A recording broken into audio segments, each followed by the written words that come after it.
गुरुवर गुरुवर पुकारा करेंगे सदा हम, गुरु को निहारा करेंगे, कहीं तो मिलेंगे गुरु विद्यासागर, कहीं तो मिलेंगे गुरु विद्यासागर, उन्हीं के चरण चित लगाया करेंगे, गुरुवर गुरुवर पुकारा करेंगे सदा हम, गुरु को निहारा करेंगे, कहीं तो मिलेंगे गुरु विद्यासागर, कहीं तो मिलेंगे गुरु विद्यासागर, उन्हीं के चरण चित लगाया करेंगे, गुरुवर गुरुवर गुरुवर। संत शिरोमणि विश्ववंदी प्रातस्मरणीय आचार्य भगवंत श्री 108 विद्यासागर जी महामुनि राज की, गुरुनाम गुरु महाकवि जैनाचार्य भगवंत श्री 108 ज्ञान सागर जी महामुनि राज की, परम वंदनीय आर्यका रत्मा गुरुमती माता जी की, परम वंदनीय आर्यका रत्मा चिंतनमती माता।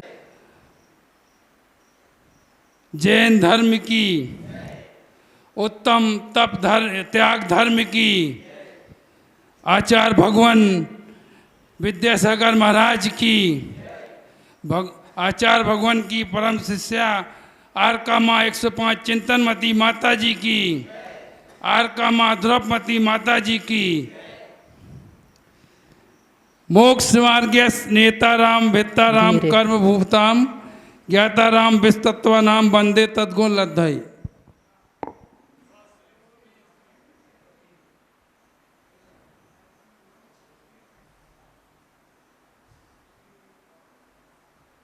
ज्ञान चारितारी मोक्ष मार्ग तत्वार सिद्धानम सम्यक दर्शनम तनिसर्गादधिगमाद्वा जीवा जी वास्तव बन संबर निर्जा मोसात तत्तम नाम स्थापना दिवत भाव तत्न्यासा प्रमाण नई रधिगमा निर्देश स्वामी साधनाधिकरण स्थिति विधानता सत्संग सेत स्पर्तन कालांतर भावल बहुचवेश मति सुता विधि मनय पर्याय केवलानी ज्ञानम तत्व मारे आद्य परोक्षम प्रत्यक्ष मन्यत मति स्मृति संज्ञा चिंताविनी बोधितनांतरम इंदियन निमित्तम अवग्रह हवाय धारणा बहुविध क्षिप्राणी सुतानिक द्वाराम सेताराम अर्थस व्यंजन ईस्सावग्रह न चक्षु निध्याभ्याम सुतम मति पूर्वम ध्वनिक द्वासम भेदम भव प्रतीक्षु बद्रदेव नारकाराम संयुक्त सम निमित्त सर्वकल्प शेषाराम ऋजु विपुलमति मनय पर्याय विशुद्धोपति पादाभ्याम तद विशेषा विशुद्धि क्षेत्र स्वामी विशुद्धो बधि मनय पर्यायो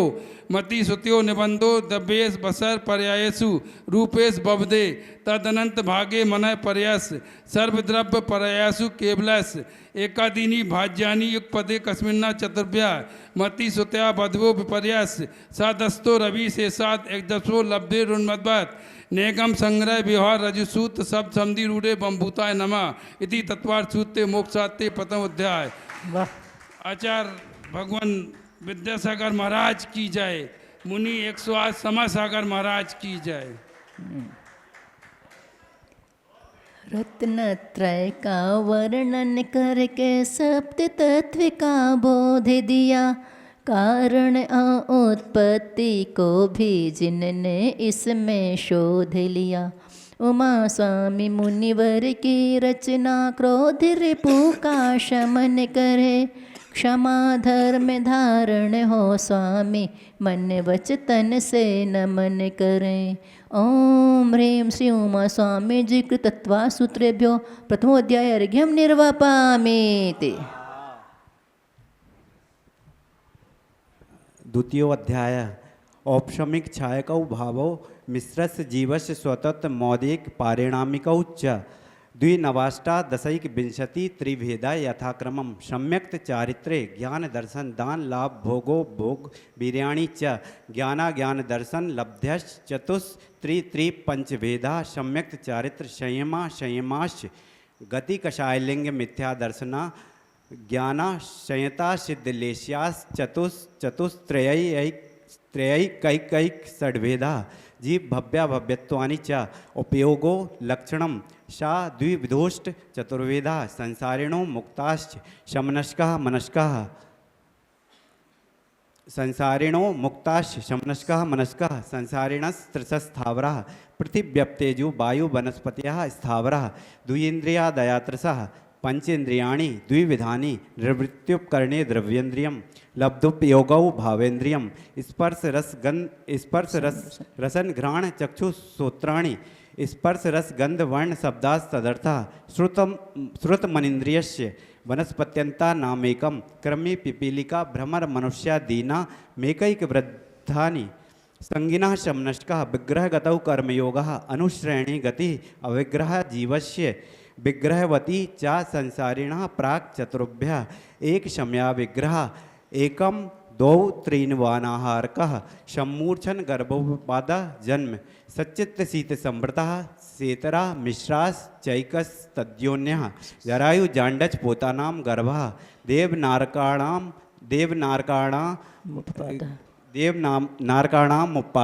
शेषाणां सम्मूर्छनम् औदारिक वैक्रियकाहरक तैजस कर्मणानि शरीराणि परम परम सूक्ष्मं प्रदेशतो संख्ये गुणम प्राक तैजसात् अनंत गुणे परे अप्रतिघाते अनादि संबंधे च सर्वस्य तदादीनि भाज्यानि युगपदेकस्या चतुर्भ्यः निरुभोग मन्त्यं गर्भ सम्मूर्छनज माध्यम औपपादिकं वैक्रियकं लब्धि प्रत्ययम च तैजस्मपि शुभम विशुद्ध्यमभ्यागाति चाहारकं प्रमत्त संयतशैव नारक सम्मूर्छनो नपुंसकानि न देवाः शेषास्त्रिवेदाः औपपादिक चरमोत्तम देहा संख्ये वर्षायुषो नपवर्त्यायुष इति तत्वार्थ सूत्रे मोक्षशास्त्रे द्वितीयोध्याय समाप्तः।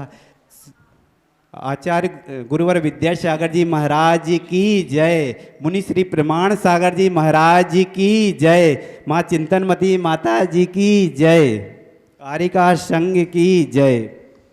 भेद प्रभेदों युक्त जीवों का वर्णन जिसमें सरस मिला, देह और देही की महिमा सुनकर जीवन वृत्त चला। उमा स्वामी मुनिवर की कृतिये माँ नारी का शमन करे, मार्दव धर्म प्रगट हो स्वामी विनीत चरण में नमन करे।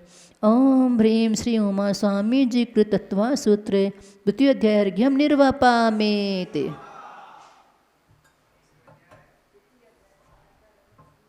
माइक उठाओ। रत्न शर्करा बालुका पंक धूम तमो महातमा प्रभा भूम्यो घनाम्बु वाताकाश प्रतिष्ठा सप्ताधोदः तासु तिंसत् पंचविंशति पंचदश दस त्रि पंचो नरक सत सहस्राणि पंचैव यथाक्रमं नारका नित्या सुभतर लेश्या परिणाम देह वेदना विक्रिया परस्परो देरे दुःखा संकलिष्टासुरो देरे दुःखाश्च प्राक् चतुर्थ्या तेष्वेक त्रिसप्तदश सप्तदश द्वाविंशति त्रस्तिस् त्रिंशत् सागरोपमा सत्त्वानां परा स्थितिः जम्बूदीप लम्बो दाद्यः शुभनामानो दीप समुद्रः द्विर्द्विर्विस्कम्भः पूर्व पूर्व परिक्षेपणों वल्याकृतः तन्मध्ये मेरु नाभिर्व्यक्तो योजन सत्सहस्र विस्कम्भो जम्बूदीपः भरत हैमवत हरिविदे रम्यक हरणण वतैरावत वर्षा क्षेत्राणि तद विभाजना पूर्वा परायता हिमवन महाहिमवन निषद नील रुक्मी शिखरो वर्षधर पर्वतः हेमार्जुन तपनी वैडूर रजत हेमया मणि विचित पार्श्वा उपरी मूले चातुल विस्तारः पद्म महापद्म तिंगिच केसरी महापुंडरीक पुंडरीका हृदास्तेषामुपरि प्रथमो योजन सहस्रायामस् तदर्ध विष्कम्भो हृदः 10 योजनाओं गाह तन्मध्ये योजनम पुष्करम तद द्विगुणा हृदः पुष्कराणि च तन्निवासिनो देव्यः श्रीहिरी धृति कीर्ति बुद्धि लक्ष्मः पल्लोपमस्थित्या सा समानिक परिस्थितः गंगा सिंधु रोहिद्रोही तास्या हरिधरी कांता सीता सीतोदा नारी नरकांता सुवर्ण रूपकूला रक्ता रक्तोदा सरितस्तन्मध्यगः द्वयो द्वयो पूर्वगः शेषात् परगः चतुर्दश नदी सहस्त्र परिवता गंगा सिंधवाद्यो नद्यः भरत षड्विंशति पंचयोजन शतविस्तारः षड्चैकोन विंशति भागा योजनश्च तद द्विगुण विस्तारा वर्षधर वर्षा विदेहांतः उत्तरा दक्षिण तुल्या भरतईरावत्यो वृद्धि राशौ षट सम्यभ्या मुत्सर्पणी यव सर्पणीभ्यां तभ्यामप्र भूम्यो वस्थिता एक दुई त्रि पल्योपमस्थितियो हैम बतक हारी वर्षक दैव कुरपका तत्थोतरा विदेहेषु शंखे कालः भरतस्य विष्कंभो जम्बूदीपस नवति सत भागः द्विर्घातकी खंडे पुष्करार्धे च प्रांग मानुसोत्रान मनुष्यः आर्या मलिक्षास भरतईरावत विदेहा कर्म भूमियोन यत्र देव कुरुत्तर कुरुभ्य निरस्थिति परावरे त्रिपल्योपमांतर मुहूर्ते त्र्यगियोनिजानां च इति तत्वार्षुस्ते मोक्ष शास्त्रे तृतीयो अध्याय। नमो नमः। आचार्य विद्यासागर महाराज की जय। मुनि श्री सुभाष सागर महाराज की जय। आरिका श्री चिंतनमती माता जी की जय। आरिका श्री ध्रुवमती माता जी की जय। आरिका संघ की जय।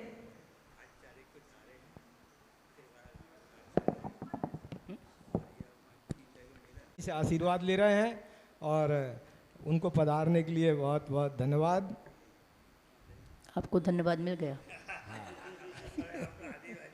बीच सब हम पधारे ना आप अभी हमारे। अच्छी माता जी प्रवचन चल रहा है कहाँ? सिटी लाटगंज।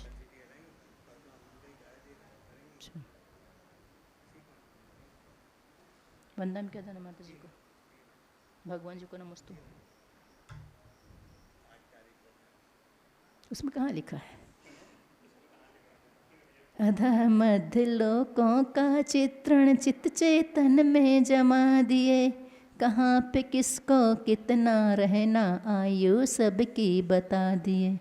उमा स्वामी मुनिवर की रचना भव्यों का उपकार करे, ऋजुता जीवन में आए मम नमन गुरु स्वीकार करें। ओम ह्रीं श्री उमा स्वामी जी कृतत्वा सूत्र तत्वाध्यार्घ्यम निर्वपामेति।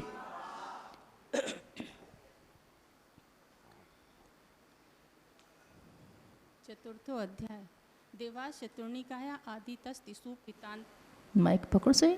आदितस्तिषु पितांतलेस्य दशाष्ट पंचद्वादश विकल्पाः कल्पोपन्न पर्यन्ताः इंद्र सामानिक त्रायस्त्रिंश पारिस्तात्म रक्षलोक पालानिक प्रकीर्णिका वियोग किलविशिका चैकसय त्रायस्त्रिंशत् लोक पालवर्ज्या व्यंतर ज्योतिष्कः पूर्व्यो द्विंदिराः काय प्रविचारा आ एसानाथ शेषः स्पर्श रूप शब्द मन प्रविचारा परे प्रविचारा भवन वासिनो सुर नाग विद्युत सुपर्णाग्नि वातस्तनितो दधि द्वीप दिक्कुमारः व्यंतराः किन्नर किम पुरुष महोरक गंधर्व यक्ष राक्षस भूत पिशाचाः ज्योतिष्कः सूर्य चंद्रमसो ग्रह नक्षत्र प्रकीर्णक तारकाश मेरु प्रदक्षिणा निर्गत्यो निर्लोके तत्कृतः काल विभागाः बहिर्वस्थिताः वैमानिकाः कल्पोपन्ना कल्पातीताज उपरि उपरि सौधर्मे हंसानत कुमार महेंद्र ब्रह्म ब्रह्मोत्तर लांतव कापिष्ट शुक्र महाशुक्र सतार सहस्त्रारिस्वानत प्राण त्यो रारणाच्युत योर नौसु ग्रवेकेशु विजय वैजयंत जयंता पराजितेषु सर्वार सिद्धौचा स्थिति प्रभाव सुखदुति लेस्या विशुद्धि इंद्रिया बधि विषयत्वधिकाः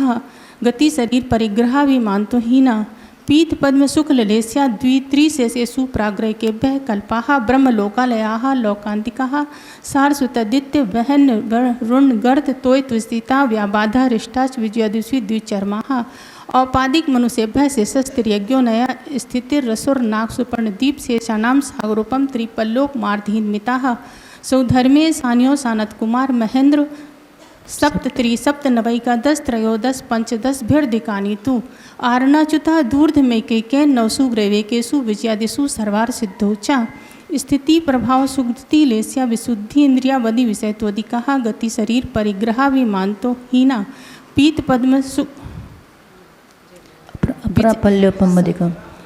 अपरा पल्योपम मदिकम परतः परतः पूर्व पूर्वनंतराः नारकाणां च द्वितीयादिषु 10 वर्षसहस्राणि प्रथमायां भवनेषु च व्यंतराणां च परापल्योपमधिकं ज्योतिष्कानां च तदष्टभागोपरा लौकान्तिकानामष्टौ सागरोपमाणि सर्वेषाम् इति तत्त्वार्थिकमेव चतुर्थो अध्याय। नमो नमः। आचार्य विद्यासागर महाराज जी की जय। मुनि श्री पवित्र सागर महाराज जी की जय। आरिका रत्न 105 श्री चिंतनमणि माता जी की जय। आरिका संघ की जय। ऊर्ध्वलोक में देव विमानों देवों की सुंदर छवि का, जिन भवनों में जिन बिंबों की अनुपम मूरत जिन रवि का, उमा स्वामी ने वर्णन करके स्वर्ग धरा पर ले आए। शौच धर्म का पालन करने हम गुरु चरणों में आए। ओम ह्रीं श्री उमा स्वामी जी के तत्वासूत्रे चतुर्थोऽध्यायर्घ्यं निर्वापामेति। पंचमो अध्याय।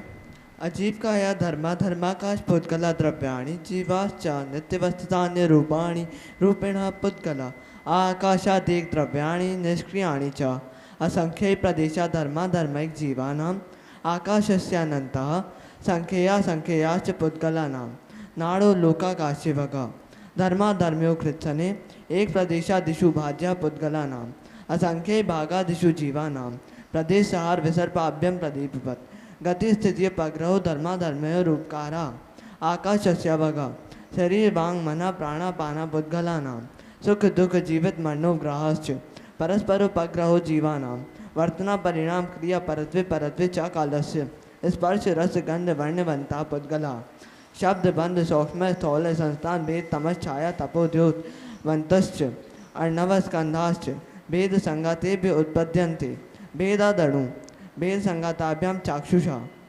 तद्द्रव्य लक्षणम उत्पाद व्यय द्रव्य युक्तम सत् तद्भावाभ्याम नित्यम अर्पिता नर्पित सिद्धे स्निग्ध रूप स्वाद बंधा ना जुगंध गुणानाम गुण साम्य सदृशानाम द्वादिकादि गुणानाम तो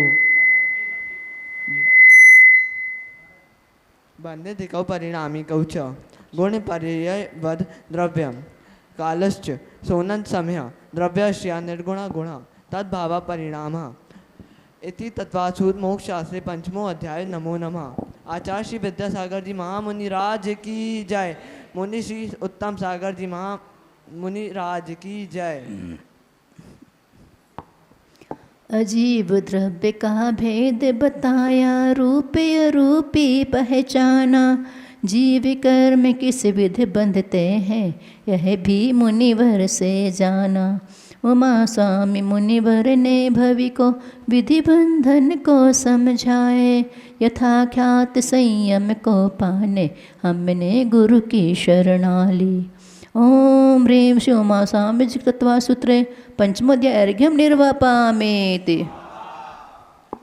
छठवां अध्याय। काय वांग मना कर्म योगा सा आश्रवा शुभा पुण्यश्चा शुभा पापस्य स कषाया कषायो शाम परायी क्रिया पथियो इंद्रिय कषाया व्रत क्रिया पंच चतु पंच विंशति संख्या पूर्वस्य भेदा तीव्र मंद ज्ञाता ज्ञात भावाधिकरण वीर्य विशेषिभ्यस्तद विशेषा अधिकरणम जीवा आदम संरंभ समारंभारंभ योगकृत कारितानुमत कषाय विशेष त्रिस चतुश्चैक्षा निर्वर्तना निक्षेप संयोग निसर्गा द्वि चतुर्द्वि त्रिभेदा परम तत्प्रदेश निन्नव मास सयांतराय साधोपघाता ज्ञान दर्शनावरणयो दुख शोक तापा क्रंदन वध परिदेव नान्यात्म परोभय स्थानान यदस् वेदस्य व्रत भूत व्रत अनुकंपादान शराक संयमादि योगा शांति शौचमिति सद्वेदस्य केवलीश्वर संग धर्म देवा वर्णवादो दर्शन मोहस्य कषायो दया तीव्र परिणामास चारित्र मोहस्य व्यवहारम्य परिग्रहत्व नारकस्याशा माया त्र्यज्ञोनस्य अल्पारम्भ परिग्रहत्व मानुषस्य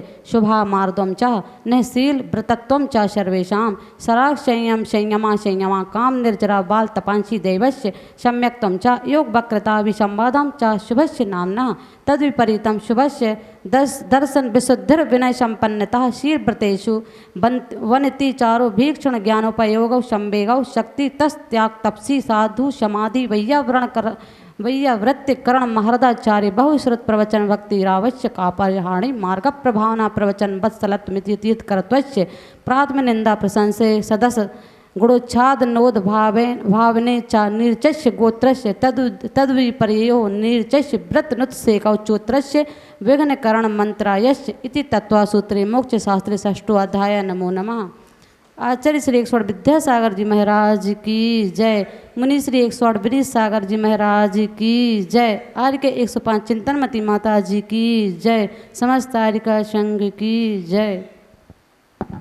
कर्मों के आने की गलियां मुनिवर तुमने पहचाना, किन भावों से विधि बंधन हो गुरुवर तुमसे ही जाना। उमा स्वामी मुनिवर की कृति ने विधि की बातें समझा दी। यथाख्यात संयम को पाने हमने गुरु की शरणा ली। ओम ह्रीं श्री उमा स्वामी जी तत्वासूत्रे षष्ठोध्यायर्घ्यं निर्वापामेति। सप्तमो अध्याय हिंसा नृत्यस्तेय ब्रह्म परिग्रहेभ्यो विरतिर्व्रतम देश सर्वतोणु महति तत्स्थैर्यार्थम भावना पंच पंच वांग मनोगुप्तिर्या दान निक्षेपेण समित्य लोकित पान भोजनानि पंच क्रोध लोभ भीरुत हास्य प्रत्याख्यान्यानुवीची भाषणम सपन शून्यागार विमोचिता वास परोपरोधाकरण भैक्ष शुद्रीश धर्मा विषम वादापन विषय राग द्वेष वर्जनानि पंच हिंसा दिश्विहा मूत्रापाया वद्य दर्शनम दुख मेवा मैत्री प्रमोद कारुण माध्यस्थाने च क्लिश्यमाना विनयेषु जगत काय स्वभाव व संवेग वैराग्यार्थम प्रमत्त योगात् प्राण व्यपरोपणन हिंसा असदभिधान मन्त्रम अदत्तादानम स्तेयम मैथुनमभ्रम मूर्छा परिग्रह निशल्योव्रति अगार नगारस्त अणुव्रतोगारी दिग्देशा नर्थदंड विरति सामायिक प्रोषधोपवासोपभोग परिमाणातिथि व्रत संपन्नश्च मारणांतिकीं संलेखनाम ज्योतिषा शंकाकांक्षा विचिकित्सान दृष्टि सम्यक दृष्टे रतिचारा व्रतशीलेषु पंच पंच यथाक्रमम बंधवधच्छेदादि भारारोपणान पान निरोधा मिथ्योपदेश रहोव्याख्यान कूटलेख क्रिया न्यासापहार शाकार मंत्र भेदा स्तेन प्रयोग तदाहृताधान वृद्ध राज्यातिक्रमहीनाधिक मानोन मान प्रतिरूपक व्यवहारा पर विवाह करणे त्वरिका परिग्रहिता गमनानंग क्रीड़ा काम तीव्राभिनिवेशता क्षेत्रवास्तु हिरण सुवर्ण धन्य धान दासीदास कुप्य भांड प्रमाणातिक्रमा ऊर्ध्वाधस तिर्यक व्यतिक्रम क्षेत्र विद्य स्मृत्यंतरा धानानि आनयन प्रेष प्रयोग शब्द रूपानुपात पुद्गलत छेपा कंदर्प कौतुकुछ मौखरिया समीक्ष्यादि करिणो भोग परिभोगा नर्थक्यानि योग दुष्प्रणिधान नादरस मृत्युनुपस्थानानि अप्रत्यक्ष प्रमार्जितो सर्गादान संस्त्रोपक्रमणा नादरस मृत्युनुपस्थानानि सचित सम्मिश्राभि शब्दोपक्वाहारा सचित निक्षेपा प्रधान पर व्यपदेश मात्सर्य कालातिक्रमा जीवित मरणा संशा मृत्यानुरा सुखानुबंध निधानानि अनुग्रहार्थम शस्त्राति सर्गोदानम विधि द्रव्य दात्र पात्र विशेषात तद्विशेषा इति तत्वार्षुते मोक्ष शास्त्रे सप्तमो अध्याय। नमो नमो। जय बोलिए संत शिरोमणि आचार्य गुरुवर विद्यासागर जी महामुनिराज जी की जय। मुनि श्री 108 निर्वेक सागर जी महाराज जी की जय। आरिका माँ चिंतनमती माता जी की जय। आरिका संघ की जय। अणुव्रतों और महाव्रतों को भावना सहित सुनाया है। दृढ़ता पूर्वक व्रत पालन हो निर्दोषीपन भाया है। उमा स्वामी ने अपनी कृति में अतिचार भी बतलाए। उत्तम तप का पालन हो सो अर्घ्य चढ़ाने हम लाए। ओम ह्रीं श्री उमा स्वामी जी तत्वासूते सप्तमोध्यायर्घ्यं निर्वापामेति।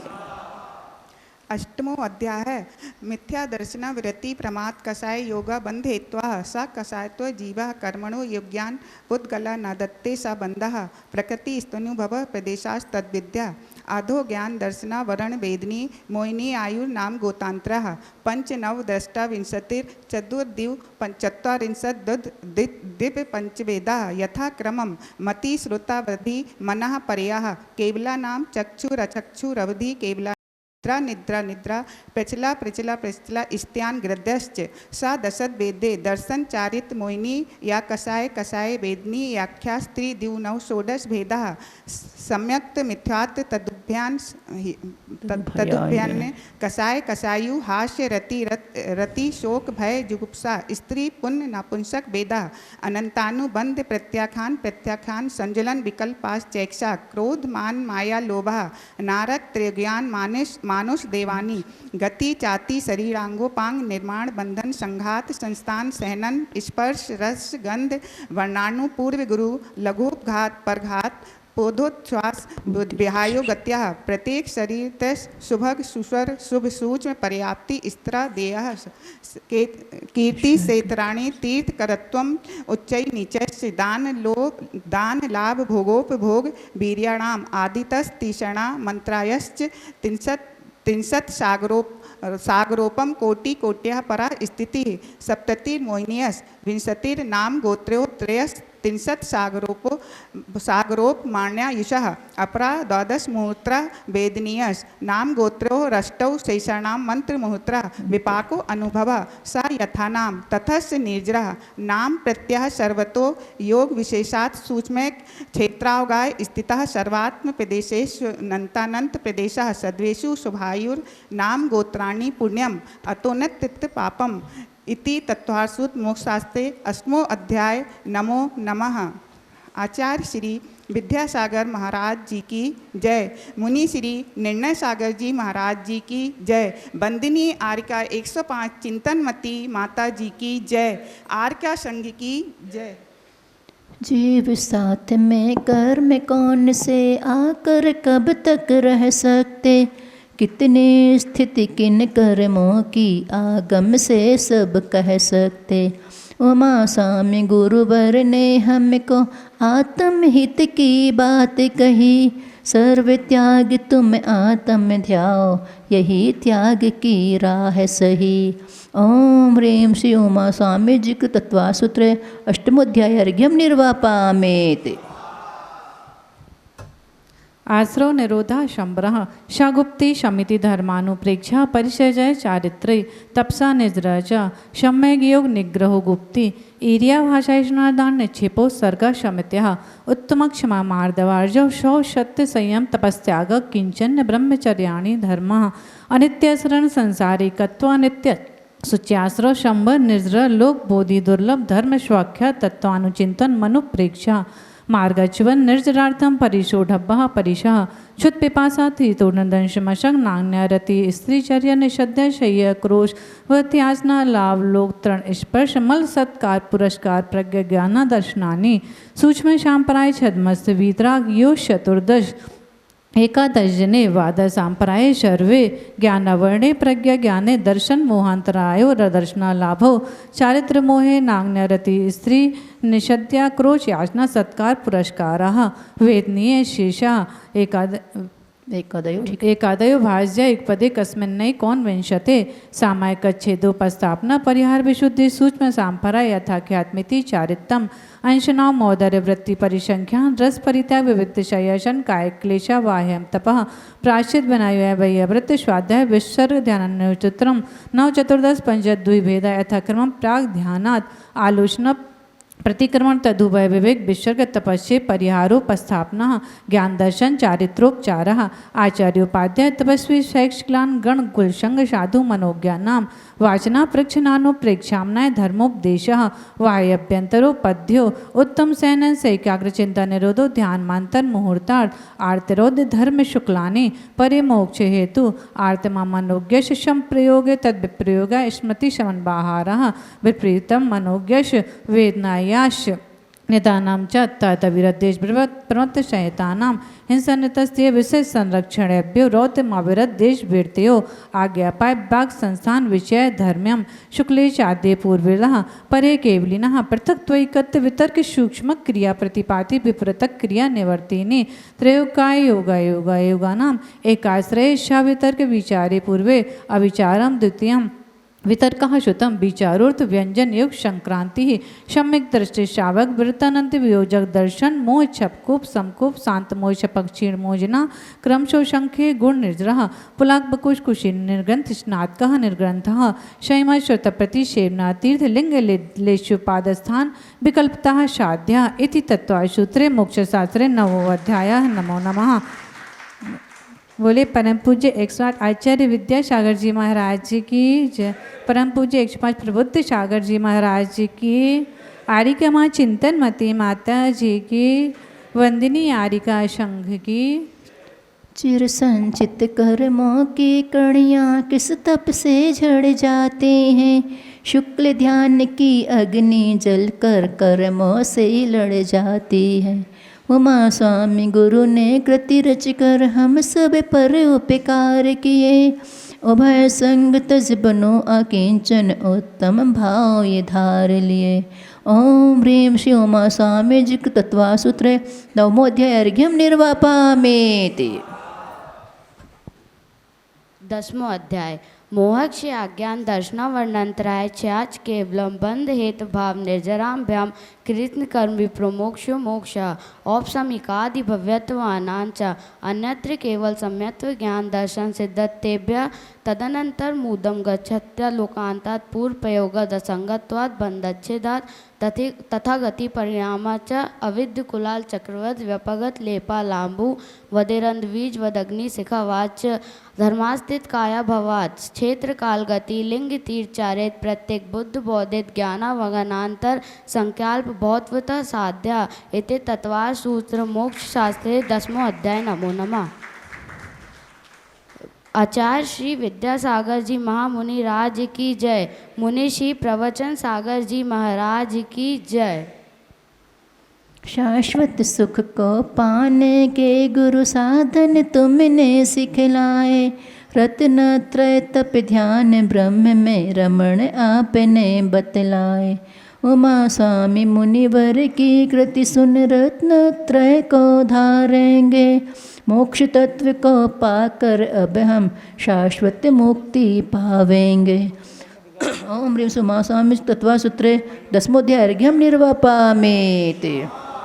अक्षरमात्र परस्वरहीनं व्यञ्जन सन्धि विवर्जितरेफं साधुभिरतमम शमितव्यं को न विमोयति शास्त्रसमुद्रे। दशाध्याये परिच्छिन्ने तत्त्वार्थे पठिते सति फलं स्यादुपवासस्य भासितं मुनिपुङ्गवै। तत्त्वार्थसूत्रकर्तारं गद्यपिक्षोपलक्षितं वन्दे गणेन्द्रसञ्जात उमा स्वामी मुनीश्वरम्। उमा स्वामी मुनीश्वरम्। जय बोल दो आचार्य उमा स्वामी जी। आचार्य उमा स्वामी मुनि महाराज जी की जय। ये हुई ना कोई बात। बहुत बढ़िया। नया कोटेशन भी उनको मिल गया ना, एग्रो एग्री।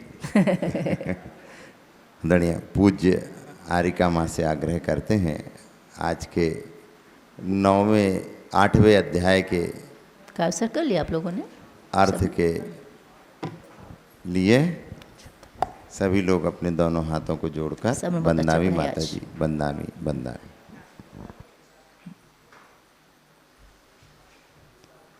मोक्ष मार्गस्य नेतारं भेत्तारं कर्म भूभृतां ज्ञातारं विश्वतत्त्वानां वन्दे तद्गुणलब्धये।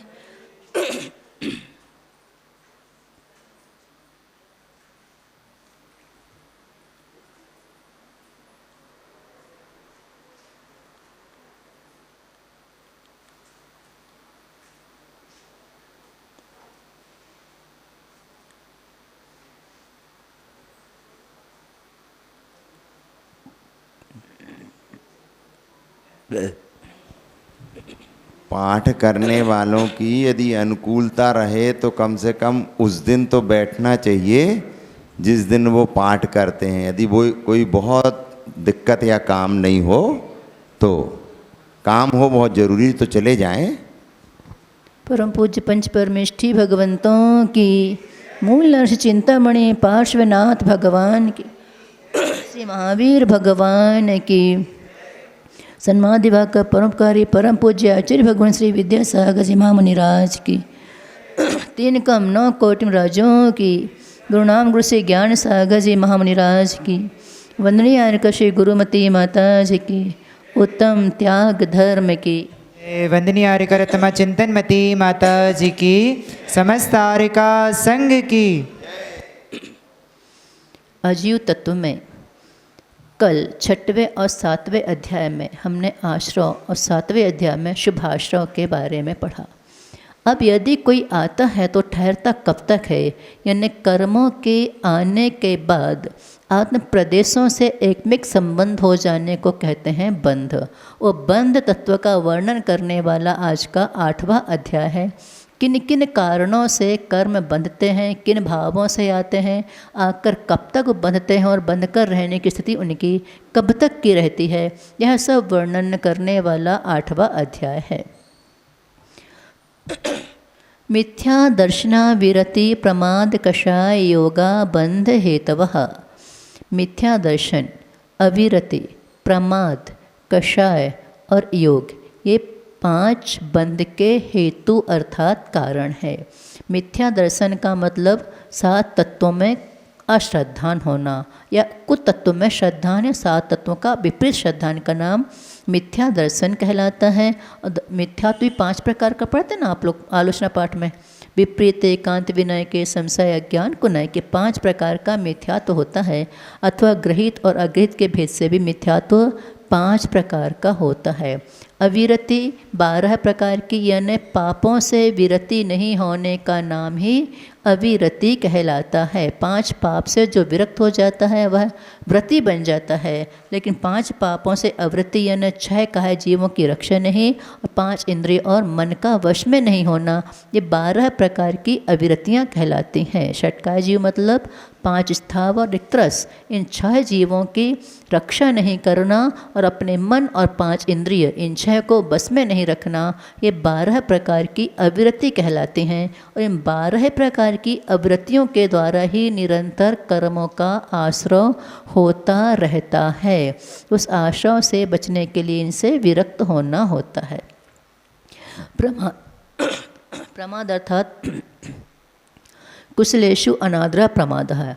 कुशल कार्यों में अनादर का भाव होना प्रमाद कहलाता है। जितने भी अच्छे अच्छे कार्य होते हैं जो हमें कर्मों के आश्रय से रोकने वाले हैं, वो जितने भी शुभ कार्य हैं कुशलेषु अनादर, कुशल कार्यों में अनादर का भाव होना ही व्रत समिति गुप्ती आदि के पालन में, श्रावक के व्रतों का पालन करने में जो अनादर का भाव है उसे प्रमाद कहते हैं। और ये कषाय के उदय में ही प्रमाद होता है हमेशा। कषाय जो आत्मा को कषे अथवा दुख दे उसे कषाय कहते हैं। 25 प्रकार की कषाय होती हैं। 16 अनंतानुबंधी, अप्रत्यख्यान, प्रत्यख्यान, संजुलन, इनकी कुल मिलाकर 4 4 चौके 16 और 9 कषाय, ये 25 कषाय होती हैं। आचार्य श्री कहते हैं एक 26वीं कषाय व्यक्ति के अंदर ज़्यादा पलती है, कोई क्या कहेगा। 25 तो यह ही है कषाय, लेकिन कोई क्या कहेगा 26वीं कषाय, इसके कारण व्यक्ति बहुत परेशान हो जाता। कोई क्या कहेगा, कोई क्या कहेगा, उसमें बहुत सारे दिखावा भी करने पड़ते हैं। कोई क्या कहेगा, 4 लोग के बीच बैठो, अच्छे कपड़े ना पहनो, सोने चांदी ना पहनो, तो कोई क्या कहेगा। ये कोई क्या कहेगा, इस कषाय को पहले छोड़ देना चाहिए। योग मन वचन निकाय की चंचलता से जो आत्म प्रदेशों में आश्रय होता है उसे योग कहते हैं। 3 प्रकार के होते हैं और तीनों प्रकार के योगों के द्वारा कर्मों का आश्रय होता है। जब इनके प्रभेद कर दिए जाते हैं तो 4 वचन योग, 4 मनोयोग और 7 प्रकार के काय योग, कुल मिलाकर योग 15 प्रकार के हो जाते हैं। सत्य मनोयोग, असत्य मनोयोग, उभय मनोयोग, अनुभय मनोयोग के फिर से 4, यही 4 वचन में हो जाते हैं तो 8, औदारिक मिश्र, वैक्रियक मिश्र, आहारक मिश्र, कार्मण का योग, ये 7 प्रकार के काय योग होते हैं। कुल मिलाकर 15 योग होते हैं जो कर्मों के आश्रय में कारण होते हैं।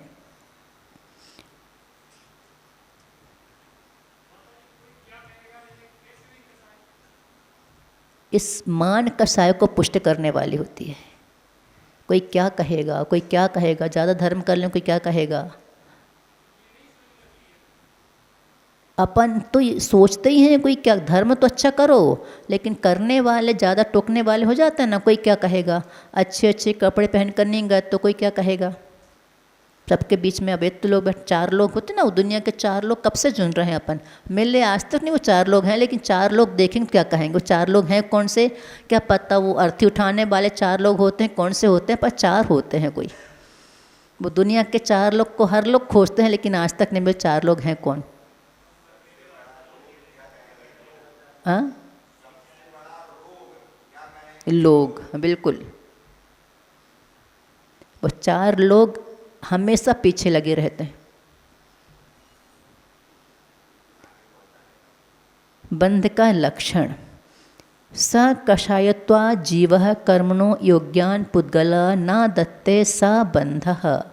स कषायत्वा तत्कत कषाय सहित जीव के, जो कषायवान होते हैं या कषाय से सहित जो होते हैं, उन जीवों के कर्मणो योग्यान, कर्म के योग, पुद्गलान अर्थात कर्मण व गणारोप जो पुद्गल स्कंध हैं उनको आदत्य अर्थात ग्रहण करता है। स बंध, वह ही बंध कहलाता है। कषाय के योग से प्रकृति और प्रदेश का बंध होता है। कषाय को स्थिति अनुभाग बंध होता है मुख्य रूप से, तो स्थिति अनुभाग तो कषाय से बंध रहे हैं। अब जो कर्म आ रहे हैं वो कौन से कर्म के योग से, अंदर से कर्म का उदय होता है और बाहर पुनः वैसे निमित्त मिल जाते हैं। तो बाहर में जो कर्मों का निमित्त मिलता है, कर्म का उदय होने पर बाहर कर्म के योग वैसे पुद्गल जैसे भाव किए उस तरह के ही पुद्गलों का मिलने पर वो पुद्गल वर्गणाओं को वो जीव ग्रहण करेगा। और वह जीव जो पुद्गल वर्गणाओं को ग्रहण करना उसके योग वाली बात है। जिस कर्म के योग जो वर्गणाएं होंगी और वैसे भाव होंगे तब कर्मों का आना होगा। इसलिए हमने जब चौथे अध्याय की बात किए थे तब कहा था अवधि ज्ञान मनः पर्याय ज्ञान जो होते हैं, अगर वैसी वर्गणाएं होंगी और निमित्त मिला तो अवधि ज्ञान मनः पर्याय ज्ञान होंगे। तीर्थंकर प्रकृति अगर है, किसी में वैसी वर्गणाएं हैं और अगर निमित्त वैसे मिल गए, केवली शुद्ध केवली का पादमूल मिल जाए और अंदर उस योग्य वर्गणाएं हैं और निमित्त मिल जाए तो तीर्थंकर प्रकृति का बंध हो सकता है। अवधि मनः परिज्ञान संबंधी वर्गणाएं हैं और अगर उनको पास वो जो उस निमित्त तक हैं तो वर्गणाएं होने पर कर्म को बंध को प्राप्त हो जाएंगी। पर सब कोई उन कर्मों का बंध कर ले ऐसा नहीं होता। नहीं तो तीर्थंकर प्रकृति अगर हर किसी को बन जाए बिना योग्यता के तो कितने सारे जीव वहाँ पर एक से एक बैठे रहते हैं समोसरण में, तो सहज में युग निमित्त मिल रहा है लेकिन नहीं होता। जिनको वो वर्गणाएं उस टाइप की हैं वहाँ पर उपस्थित, जिनको उम्मीदवार वर्गणाएं कहा जाता है आगम में, विशेषोपचार शब्द आता है उम्मीदवार वर्गणाएं। जैसे यहाँ पर प्रत्याशी कहलाते हैं ना, चुनाव के योग्य जिनको सीट मिलती है प्रत्याशी कहलाते हैं। वैसे ही आगम में उनको उम्मीदवार वर्गणाएं कहते हैं। जो वर्गणाएं कर्म के बंधने के योग्य होती हैं और वैसे भाव मिल जाए, निमित्त मिल जाए तो वर्गणाएं उनमें कन्वर्ट हो जाती हैं। अरे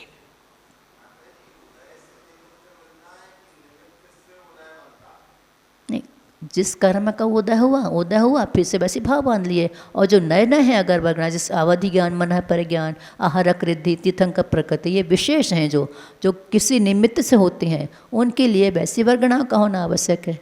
उसमें उदय का कोई काम ही नहीं। ताला खुले तो चाबी मिले, चाबी मिले ताला खुले वाली बात है। कर्म अंदर में सत्ता में 7 प्रकार के कर्म की सत्ता है अपने पास, उनमें से ही उनका उदय आता है पहले, फिर वैसे और अगर भाव कर लिए फिर वैसे कर्म का बंद हो जाता है।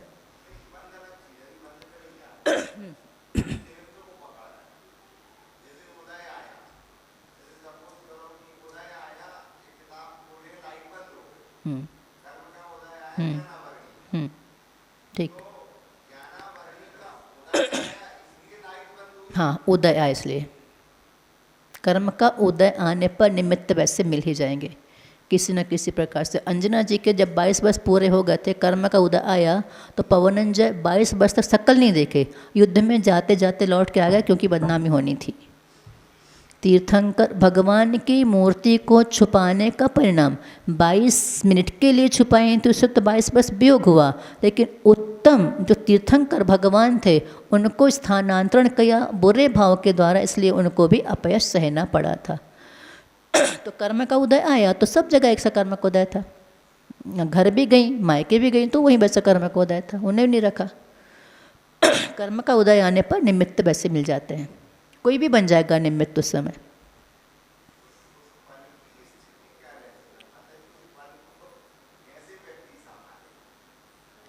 आचार्य कहते हैं कर्म के उदय में हम पराधीन हैं लेकिन बंध में स्वाधीन है।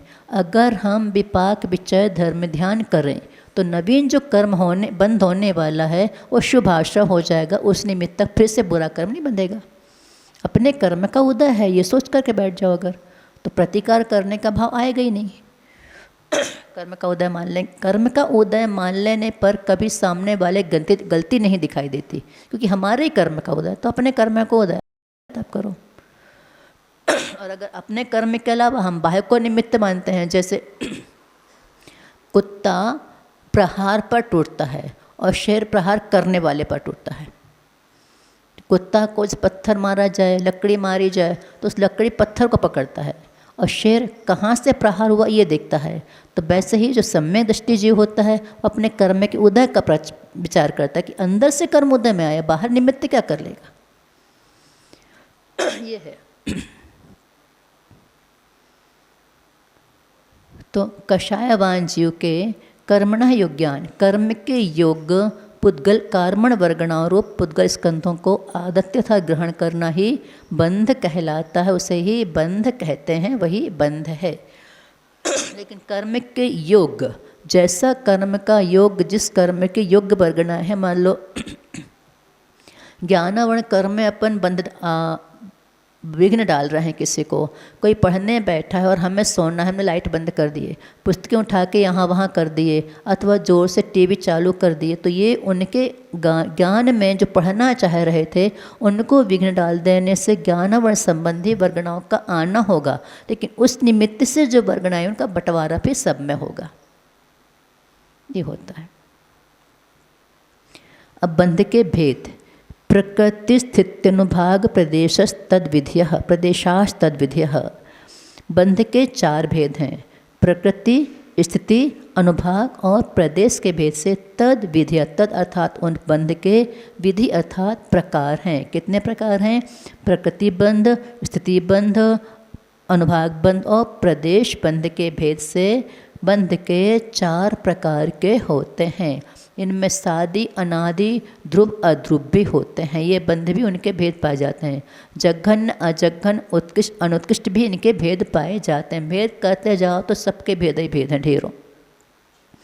तो प्रकृति, स्थिति, अनुभाग और प्रदेश बंध जो हैं, ये 4 प्रकार के बंध होते हैं। वो प्रकृतियाँ कौन सी हैं वो बताते हैं आगे, क्योंकि प्रकृति का मतलब स्वभाव, जिसका जो स्वभाव है, जिस कर्म का, उस रूप में परिणाम होने पर वैसे ही उन कर्म का बंध हो जाएगा। स्थिति का मतलब कर्म कितने समय तक रुकने वाला, उनकी एज बताने वाला स्थिति बंध होता है।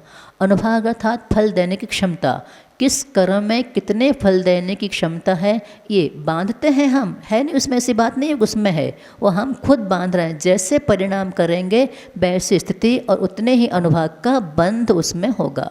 मान लो कोई मनुष्य पर्याय में आए हैं हम सब, मनुष्य पर्याय में जो उत्कृष्ट अनुभाग को बांध करके आता है वह बहुत साता की जिंदगी जीता है। उनके निषेक एक एक एक एक बड़े आराम से खिरते चले जाते हैं। और जो संकलेश के साथ जीता है मतलब अनुभाग उसने समीचीन नहीं बांधा है, असमय में मरण को प्राप्त हो जाए, हमेशा संकलेश करता रहे, अभाव में जीता रहे, ये सब उसका मनुष्य आयु तो मिली पर अनुभाग अच्छा नहीं मिला। दीर्घ आयु भी मिल सकती है लेकिन अनुभाग अगर अच्छा नहीं होगा तो जीवन भर कष्ट ही भोगता रहेगा। और जिनको आयु भी मिली है और अनुभाग भी मिला है तो पूरी आयु पर्यंत आराम से जीते हैं, आराम से मरते हैं।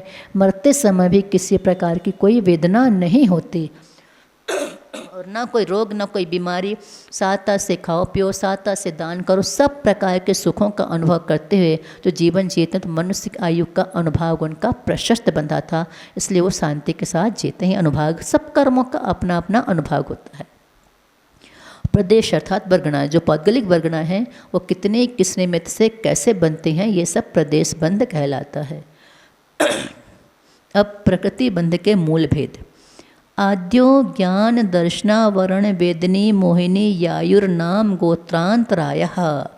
आद्यो अर्थात पहला, पहला यानी प्रकृति बंध, उसके भेद वर्ण में दोनों, ज्ञानावरण दर्शनावरण, वेदनीय, मोहिनीय, आयु, नाम, गोत्र और अंतराय, ये 8 प्रकार के मूल प्रकृति के भेद हैं, यानी प्रकृति के मूल भेद हैं। प्रकृति बंध के ये 8 भेद हैं। उत्तर भेद अभी आएंगे आगे जा कर के। तो ज्ञानावरण अर्थात जिस कर्म के उदय से या निमित्त से आत्मा के ज्ञान गुण पर आवरण पड़ता है वह ज्ञानावरण कर्म कहलाता है। ज्ञान गुण पर आवरण पड़ने का मतलब शौपशम का कम होना और आवरण हटने का मतलब शौपशम बढ़ता चला जाना। जो जितना संकलेश करता है पांचों इंद्रियों के विषयों में लिप्त रहता है, उसका उतना अधिक ज्ञानावरण कर्म का बंध होता है। अथवा जो क्षोभशम पहले लेके आया लेकिन यहाँ आकर विषयांत हो जाए तो उसका इन कर्मों का संकलेश होने के कारण क्षोभशम घटता चला जाता है। सब कई लोग कहते हैं पहले हमें खूब जल्दी याद हो जाता था, अब नहीं होता, अब संकलेश ज़्यादा करने लगे इसलिए अब याद नहीं होता। पहले संकलेश कम थे, बच्चों के अंदर किसी प्रकार का कोई भार नहीं होता इसलिए उनको एक दो बार में सब कुछ याद हो जाता है। जैसे जैसे बड़े होते चले जाते हैं, आसपास के विकल्पों को पाल लेते हैं, संकलेश जब उत्पन्न होने लगते हैं तो मेमोरी यहाँ से घट करके उसमें उलझ जाती है और संकलेश बढ़ जाने के कारण क्षोभशम घटता चला जाता है। दर्शनावरण दर्शन गुण पर आवरण करने वाला उन्हीं जिस कर्म के उदय से ही दर्शन गुण पर आवरण करने वाला दर्शनावरण कर्म है। वेदनीय जिस कर्म के उदय से सुख दुख का अनुभव होता है वह वेदनीय कर्म है। मोहनीय जिस कर्म के उदय से व्यक्ति अपने आत्मस्वरूप को भूल करके उन्मत्त अर्थात शराबी की तरह चेष्टाएं करने लग जाता वह मोहनीय कर्म है। आयु जिस कर्म के उदय से जीव एक स्थान पर एक गति में रुका रहता है उसे आयु कर्म कहते हैं, वह आयु कर्म कहलाता है, बांधने वाला। नाम जिस कर्म के उदय से शरीर के अंगोपांग आदि की रचना होती है वह नाम कर्म कहलाता है। गोत्र जिस कर्म के उदय से ऊंच और नीच कुलों में जन्म होता वह गोत्र कर्म कहलाता है। और अंतराय जिस कर्म के उदय से दान लाभ भोग उपभोग और वीर्य में विघ्न पड़े वह अंतराय कर्म कहलाता है। करना तो चाहते हैं लेकिन तब भी कोई ना कोई निमित्त बाहर में मिल जाता है तो उस चीज़ को कर नहीं पाते, ये अंतराय कर्म कहलाता है। प्रकृति बंध के उत्तर भेद 5 9 द्वयष्टाविंशति चतुर्द्वि चत्वारिंशत् द्वि पंचभेदा यथाक्रमम्। ज्ञानावरण के 5, दर्शनावरण के 9, वेदनी के द्वयष्ट है ना, द्वि अष्टाविंशति हो जाएगा, फिर द्वि और यहाँ पे अष्टाविंशति, द्वि यानी 2, वेदनी कर्म के 2, फिर अष्टाविंशति अर्थात 28 मोहिनी कर्म के भेद, आयु कर्म के 4 और द्वि चत्वारिंशत् यानी 42 नाम कर्म के अभेद विवक्षा में 42 भेद होते हैं। भेद करने पर 93 अथवा 103 भेद भी होते हैं। फिर 2 कौन सा बचा, गोत्र कर्म के 2 और अंतराय के 5 यथाक्रम अर्थात क्रम से उन मूल प्रकृतियों के भेद लगा लेना चाहिए। ज्ञानावरण के 5, दर्शनावरण के 9, वेदनी के 2, मोहिनी के 28, आयु के 4, नाम कर्म के 42 और गोत्र के 2 और अंतराय के 5 भेद यथाक्रम से लगा लेना चाहिए। अब ज्ञानावरण कर्म के 5 भेद कौन से हैं उसे बताते हैं। मति श्रुतावधि मनः पर्याय केवलानाम। मति ज्ञान, श्रुत ज्ञान, अवधि ज्ञान, मनः पर्याय ज्ञान और केवल ज्ञान के भेद से मूल प्रकृतियों ने 5 ज्ञानावरण के जो मूल ज्ञानावरण नाम का जो कर्म है उसके भेद कितने हैं, तो 5 भेद इनके होते हैं। मति, श्रुत, अवधि, मनः पर्याय और केवल, इनके बारे में अपन पहले पढ़ चुके हैं इसलिए इनको अब खुलासा नहीं करते हैं ना, समझ तो चुके हैं इनके बारे में अपन। दर्शनावरण कर्म के 9 भेद। चक्षुरवधि केवलानाम निद्रा निद्रा निद्रा प्रचला प्रचला प्रचला स्त्यान ग्रध्यश्च। चक्षु दर्शनावरण अचक्षु रा है ना, चक्षुर चक्षु अचक्षु निकालना है। चक्षु दर्शनावरण, अचक्षु दर्शनावरण, अवधि दर्शनावरण और केवल दर्शनावरण। फिर निद्रा निद्रा निद्रा, प्रचला प्रचला प्रचला और स्त्यान वृद्धि, ये 9 दर्शनावरण कर्म के भेद हैं। जिस कर्म के उदय से चक्षु इंद्रिय से होने वाले ज्ञान के पहले जो सामान्य अवलोकन होता है उसे चक्षु दर्शनावरण कहते हैं। लेकिन अवलोकन का घात, क्योंकि दर्शनावरण वाली बात है तो उसमें जो हम देख नहीं पाएंगे, चक्षु इंद्रिय से होने वाले ज्ञान के पहले सामान्य अवलोकन में होने वाली बाधा को चक्षु दर्शनावरण कर्म कहते हैं। अचक्षु दर्शनावरण जिस कर्म को उदय से चक्षु इंद्रिय को छोड़कर बाकी से 4 इंद्रियों से होने वाले सामान्य अवलोकन में विरोध आना, घात होना, वह अचक्षु दर्शनावरण कर्म कहलाता है। अवधि दर्शनावरण जिस कर्म के उदय से अवधि ज्ञान के पहले होने वाले सामान्य अवलोकन का घात होता है उसे अवधि दर्शनावरण कहते हैं। और जिस कर्म के उदय से केवल ज्ञान के साथ साथ होने वाले सामान्य अवलोकन का घात होता है वह केवल दर्शनावरण कहलाता है। और जब इनका क्षोपशम होता है तो चारों क्षोपशम संबंधी हो जाएंगे। जब तक आवरण है तो आवरण हटेगा तो इनका क्षोपशम हो जाएगा। फिर निद्रा जिस कर्म के उदय से निद्रा आती है उसे निद्रा दर्शनावरण कर्म कहते हैं। निद्रा जिस कर्म के उदय से नींद पर नींद आती, जगाए नहीं खुलते, चाहे पानी डाल दो, रजाई हटा सब कुछ कर दो, तब भी जो नींद नहीं खुलती वो निद्रा दर्शनावरण कर्म कहलाता है। प्रचला जिस कर्म के उदय से प्राणी कुछ जागता भी है और कुछ सोता भी रहता है, प्रचला दर्शनावरण कर्म कहलाता है। प्रचला जिस कर्म के उदय से सोते समय मुख से लार बहती है, बहे दिलाला चल अंगाई में कर्मकांड में गाथा ही है, जिसमें लार बहती, हाथ पे चलते रहते हैं, बैठ जाते फिर यूंगते रहते हैं, ये प्रचला कर्म के उदय में होता है। स्त्यान गृद्धि जिस उदय से प्राणी सोते नींद में ही बहुत कठिन काम करके आ जाता है, वह स्त्यान गृद्धि नाम कर्म दर्शनावरण कर्म का उदय कहलाता है। यानी मुनि महाराज को भी ये स्त्यान गृद्धि आ सकती है, गृहस्थ को ही आती ऐसी बात नहीं, गृहस्थों श्रावकों को तो आती है। तो पिक्चर में देखे ही होगे आप लोगों ने, जब हमने देखे तो है ना। तो ये इसमें भी मतलब मुनि महाराजों को भी अगर स्त्यान वृद्धि हो जाए, और मान लो किसी मुनि महाराज को भी हुई तभी कुछ श्रावक को भी हुई। मुनि महाराज रात में आहार के लिए निकल गए और श्रावक ने नींद में प्रवाहन करके आहार करा के पहुंचा दिए महाराज को। काम हो सकता है स्त्यान गृद्धि के उदय में, यहाँ महाराज को आ जाए वहाँ श्रावक को आ जाए और दोनों पढ़क भी गए, पढ़गहन भी कर लिए, आहार भी करा दिए, काम खत्म। प्रायश्चित होगा जब पता चलेगा तो क्या होगा। एक बार हुआ था, कोई मुनि महाराज रात में बाजे बजे कहीं बारात निकल चले, बढ़िया परिमार्जन करके जाते हैं, नींद में भी चले गए, देखे आए, फिर रात में सुबह पूछे महाराज आप कहाँ गए थे? हम तो उठे ही नहीं, आप जगह से उठते ही नहीं, रात में कहाँ उठे हम? पाता हूँ उनको स्त्यान वृद्धि आई थी। ऐसा होता है। अवेदनी के दो भेद, सद असद वेद्य, सद्वेद और असद्वेद्य दो वेदनीय कर्म के भेद हैं। जिस कर्म के उदय से शारीरिक अथवा मानसिक वेदना होती है, सुख प्राप्त होता है, साता वेदनी। जिस कर्म को उदय शारीरिक अथवा मानसिक सुख की प्राप्ति होती है वह साता वेदनी है। उससे विपरीत जिस कर्म के उदय से अनेक तरह के दुखों का अनुभव करता है वह असाता वेदनीय कहलाती है। साता में सुख का अनुभव करेंगे और असाता में दुख का अनुभव करेंगे। पर वेदनीय कर्म का उदय भी अंतर्मुहूर्त परिवर्तन्य, अंतर मुहूर्त में कभी साता कभी असाता का उदय होता रहता है। यहाँ पर नारकियों के तो असाता का ही उदय पाया जाता है, देवों के स्वाता साता का ही उदय पाया जाता है, परंतु कषाय देवों में भी पाई ही जाती है। और कषाय का उदय होने से वेदनाएं, मानसिक वेदना तो होती है कभी कभार, लेकिन साता का उदय ही अधिक पाया जाता है देवों के। अब मोहिनी कर्म के 28 कर्म भेद, 28 भेद कौन कौन से हैं?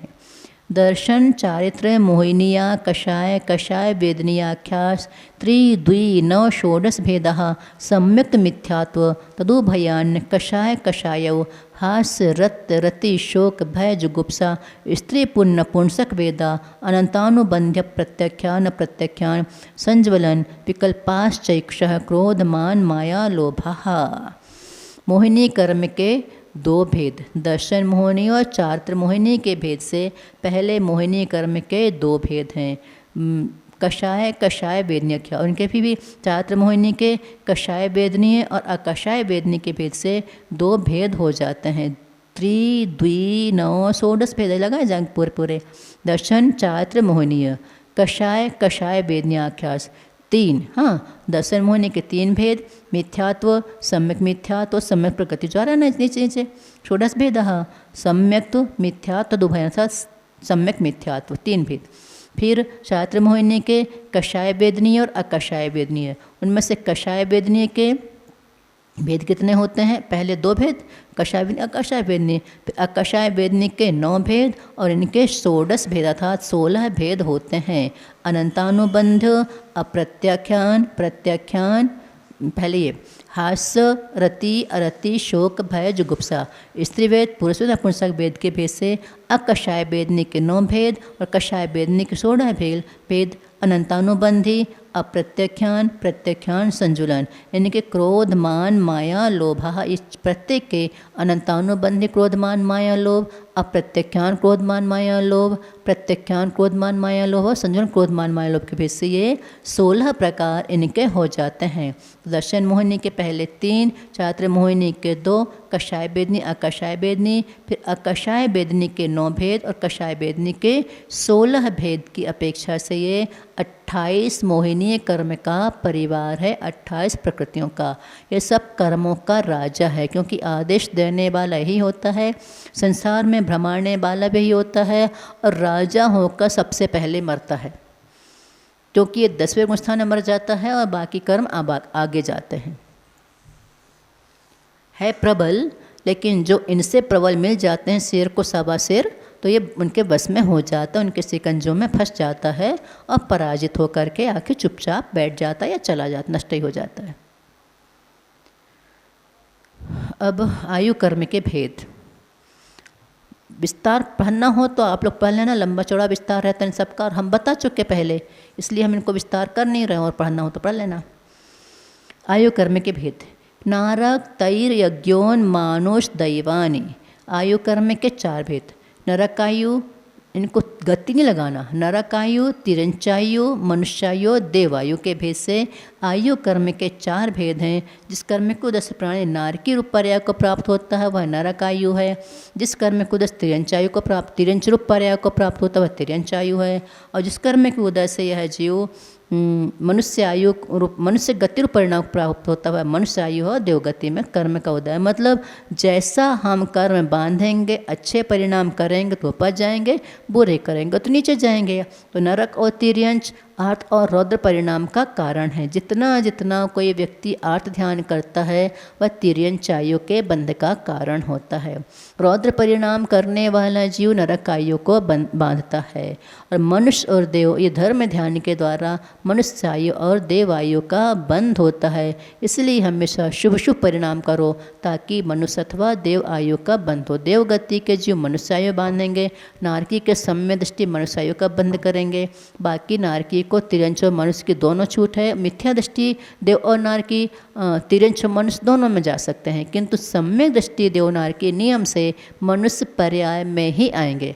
किंतु मनुष्य मिथ्या दृष्टि मनुष्य पर्याय को प्राप्त होगा। अगर सम्यक दृष्टि मनुष्य तो नियम से देवगति को ही प्राप्त होगा। वह भी बेईमानी कौम में ही उत्पन्न होगा, अन्य निकायों में नहीं।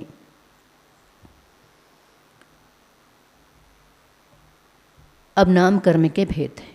गति, जाति, शरीरांगोपांग, निर्माण, बंधन, संघात, संस्थान, सहनन, स्पर्श, रस, गंध, वर्णान, पूर्व्या, गुरु, लघुपघात, परघाता, तपोद्योतोच्छ्वास, विहायो गत्यः, प्रत्येक शरीर, त्रस, सुभग, सुस्वर, शुभ, सूक्ष्म, पर्याप्ति, स्थिरादेश, कीर्ति, क्षेत्राणि, तीर्थकरत्वं च। गति, जाति, शरीर, अंगोपांग, निर्माण, बंधन, संघात, संस्थान, सहनन, स्पर्श, रस, गंध, वर्ण, आनुपूर्वी, अगुरलघु, उपघात, परघात, आतप, उद्योत, उच्छ्वास, विहायोगति, प्रत्येक शरीर, त्रस, सुभग, सुस्वर, शुभ, सूक्ष्म, पर्याप्ति, स्थिर, आदे, यशकीर्ति और इनसे विपरीत। त्रस के स्थावर, दुर्भग, दुस्वर, अशुभ, बादर, अपर्याप्त, अस्थिर, अनादे, अयशकीर्ति। ये क्षेत्राणि इनसे मतलब इनसे विपरीत, सा इतर अर्थात इनसे विपरीत युगल होते हैं। और तीर्थंकर प्रकृति ये सब नाम कर्म के बंध के नाम कर्म के भेद हैं। गति 4, जाति 5, शरीर 5, अंगोपांग 3, निर्माण 2, बंधन 5, संघात 5, संस्थान 6, सहनन 6, स्पर्श, रस, गंध, वर्ण, स्पर्श 8, रस 5, गंध 2, वर्ण 5, अनुपूर्वी 4, अगुर लघु जिसमें ना हल्का होता है ना भारी होता है। उपघात अर्थात अपने ही अंगों से अपने शरीर का घात करना उपघात कहलाता है। जैसे कई बार भोजन करते समय या कुछ करते समय दांत से जीभ कट जाती है, कभी गाल कट जाता है, ये उपघात कहलाता है।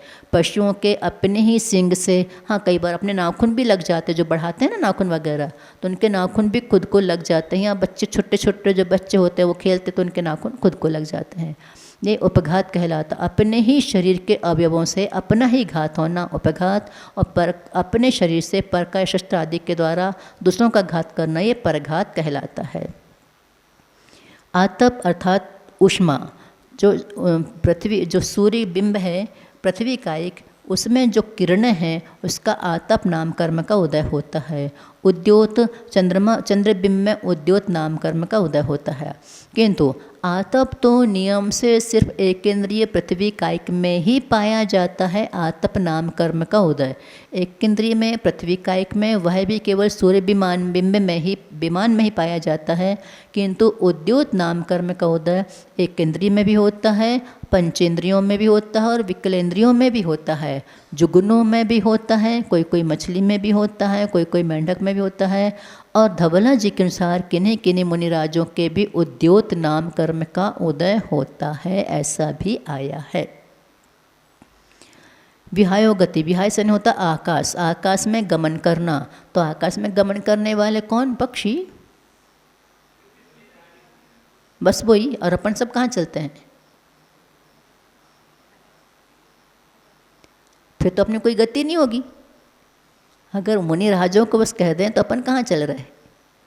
विहाय गति ने आकाश में गमन करना। आकाश में गमन करने का मतलब है अपने केवल पैर का तलवे ही जमीन पर टिके रहते, बाकी पूरे आकाश में रहते हैं अपन, इसलिए विहायो गति ही कहलाती है। ये दो प्रकार की होती है, प्रशस्त और अप्रशस्त।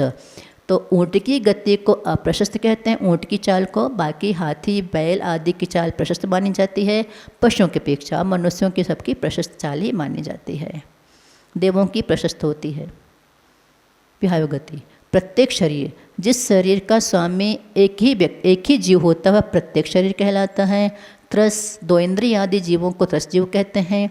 सुभग, जिनको लोग मानते हैं, अमान्यता देते हैं, वह सुभग नाम कर्म कहलाता है। सुस्वर अर्थात मधुर स्वर जिनका निकलता है, मतलब सुनने वाले को अच्छा लगे तो सुस्वर है। केवल पतली महीन आवाज़ हो जाने का नाम सुस्वर नहीं कहलाता। अगर सामने वाले को कभी कभी किसी पतली आवाज़ बहुत चुभती है और किसी की बहुत भारी आवाज़ खूब अच्छी लगती है, तो वो सुस्वर कब? जब सामने वाले को वो कर्ण प्रिय हो तो सुस्वर है, नहीं तो वह सुस्वर नहीं माना जाता। होते हुए भी, सुस्वर होते हुए भी ना माना जाए, सभी संभव है। और शुभ, जिससे शरीर के अंगोपांग सुंदर होते हैं, वह शुभ नाम कर्म है। सूक्ष्म अर्थात सूक्ष्म नाम कर्म एक इंद्रिय जीव में पाया जाता है, जो न स्वयं बाधित होता है और न दूसरों को बाधा करता है, वह सूक्ष्म नाम कर्म है। पर्याप्ति, जिससे शरीर आदि 6 पर्याप्तियाँ होती हैं, वह पर्याप्तक नाम कर्म है। और जिससे शरीर आदि पर्याप्तियाँ जिनकी पूर्ण नहीं होती, वो अपर्याप्तक नाम कर्म है। स्थिर, जिससे शरीर की धातुएं जो सप्त धातु हैं वह स्थिर रहती हैं, वह स्थिर नाम कर्म है। और जिसके अस्थिर होती हैं, चलायमान होती हैं, बार बार बात पित्त कफ आदि कुपित हों, ये हड्डी मांस मज्जा, ये जो 7 धातु ये कहलाते हैं। हड्डी मांस मज्जा आदि ये धातु हैं, और बात पित्त कफ ये उपधातु कहलाते हैं। तो जिनके हड्डी मांस मज्जा चर्बी वसा आदि जो हैं, ये हमेशा रस रक्त रुधिर, रस रक्त मांस वसा हड्डी चर्बी ये जो हैं, ये सप्त मूल धातु कहलाते हैं। और बात पित्त कफ ये उपधातु कहलाते हैं। ये जिनके स्थिर रहते हैं वह स्थिर नाम कर्म है, और जिनके अस्थिर होते हैं, कभी हीना दिखता होती रहती है, वो अस्थिर नाम कर्म है। यशः कीर्ति, जिससे जिनकी कीर्ति पताका 10 दिशाओं में फैलती रहती है, वह यश कीर्ति है। इससे अपोजिट, जिससे अपमान होता है, बदनामी होती है, वह अयश कीर्ति है। सा इतर, इतर ने अपन ने लगा लिया। त्रस से स्थावर, सुभग का दुर्भग, सुस्वर का दुस्वर, शुभ का अशुभ। तो त्रस स्थावर नाम कर्म जो एक ही स्थान पर रहते हैं वो स्थावर नाम कर्म है। सुभग अर्थात जिससे कोई मान्यता ना दे वो दुर्भग कहलाएगा। और सुस्वर, जिनका स्वर कौवा, बेचारा कौवा कहीं बोले वो किसी को अच्छा नहीं लगता उसका बोलना। और कोयल कहीं भी बोले, दूरी बोले तो सुनना मधुर लगता है उसका। तो ये काक पिक कब पहचान में आते हैं? जब आम्र मंजरी फूलना शुरू हो जाती है। दुस्वर शुभ और अशुभ। शुभ में शरीर के अवयव सुंदर होते हैं और अशुभ में अपोजिट, मतलब वो कुरूप शरीर का प्राप्त। सूक्ष्म से बादर, पर्याप्ति अपर्याप्ति, स्थिर अस्थिर। आदे अर्थात शरीर में कांति पैदा करने वाला आदे नाम कर्म होता है, अथवा इससे मान्यता भी प्राप्त, सब उसकी बात को माने, वह भी आदे नाम कर्म कहलाता है। अनादे, जिससे कोई नहीं मानेगा, अनादे। यशकीर्ति अयशकीर्ति, ये सब नाम कर्म के भेद हैं।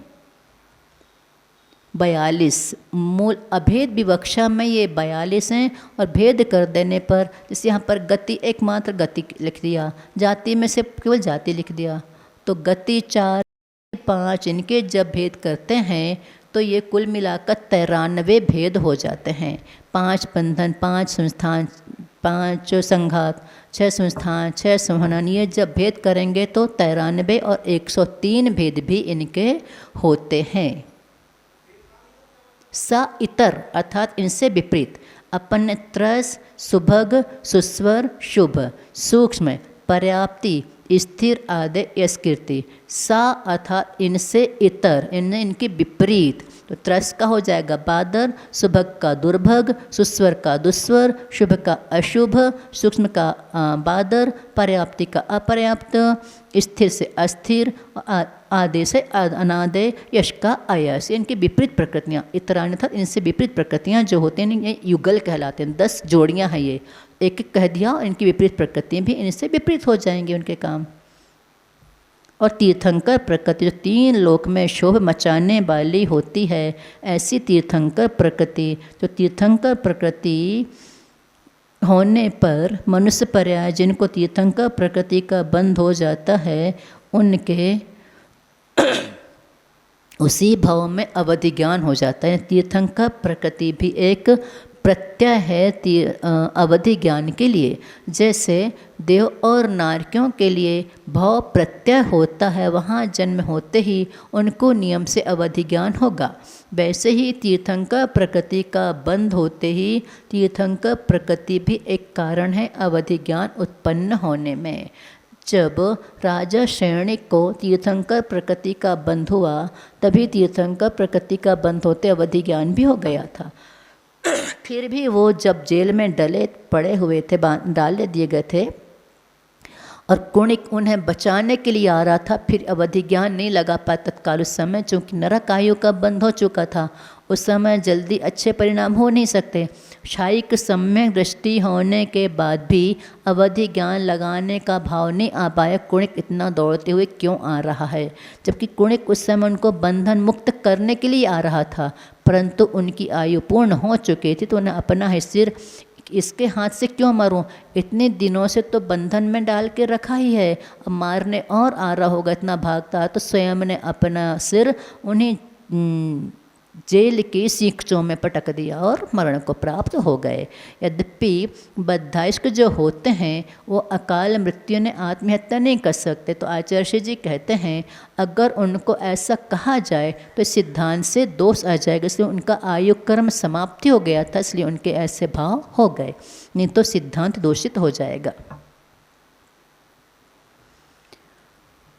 उच्चैर नीचैश्च, देखो कुणिक का जन्म भी निदान कर्ण हुआ था ना, मुनि महाराज थे वो, कुणिक का जीव जो था महाराज था पहले, और 3 माह 1 माह का उपवास करके 3 बार नगर में आहार के लिए आए। मासोपवासी थे महाराज जी, पर शैणिक उनके दर्शन करने गया तो सबसे कह दिया प्रजा से कि जब भी ये आहार के लिए नगर में आएंगे इनके आहार मैं ही कराऊंगा, कोई पड़गहन नहीं करेगा। आप सबको रोक दिए, राजाज्ञा जैसी होगी वैसा काम तो करना ही पड़ता प्रजा को। उस समय राजतंत्र ही चलता था और धर्म निरपेक्ष था नहीं, अपने यहाँ तो ऐसा चलता है निरपेक्ष हैं अपन, कुछ भी करते रहो, तो उस समय उनको रोक दिया गया। अब वो जो मुनि महाराज जब 1 मास के उपवास के बाद नगर में आए, वैसे कृष्काय हो चुके थे, और नगर में आने के बाद इन्होंने कह दिया पड़गान हम करेंगे, और वहाँ पर कहीं उद्यान में आग लग गई थी, उसमें व्यस्त हो गए उस कार्य में। महाराज आए और वापस चले गए। अब प्रजा देख तो रही है कि महाराज आए नगर में, लेकिन पड़गान करने का निषेध है, राजा ही पड़गान करेगा, और राजा नीचे उतर के आए ही नहीं पड़गान करने को। महाराज चले गए घूम घाम के विधि देख करके, पुनः 1 मास का उपवास ले लिया, फिर लौट करके जंगल आहार के लिए नगर में आए, दूसरी बार वो राजकाज में व्यस्त हो गए तो पड़गहन नहीं कर पाए। तीसरी बार पुनः 1 मास का उपवास का संकल्प लिया, और जब तीसरी बार भी आए तो उनके हाथी बिचक गया। राजा उसमें व्यस्त हो गया, हाथी को कैसे बस में किया जाए।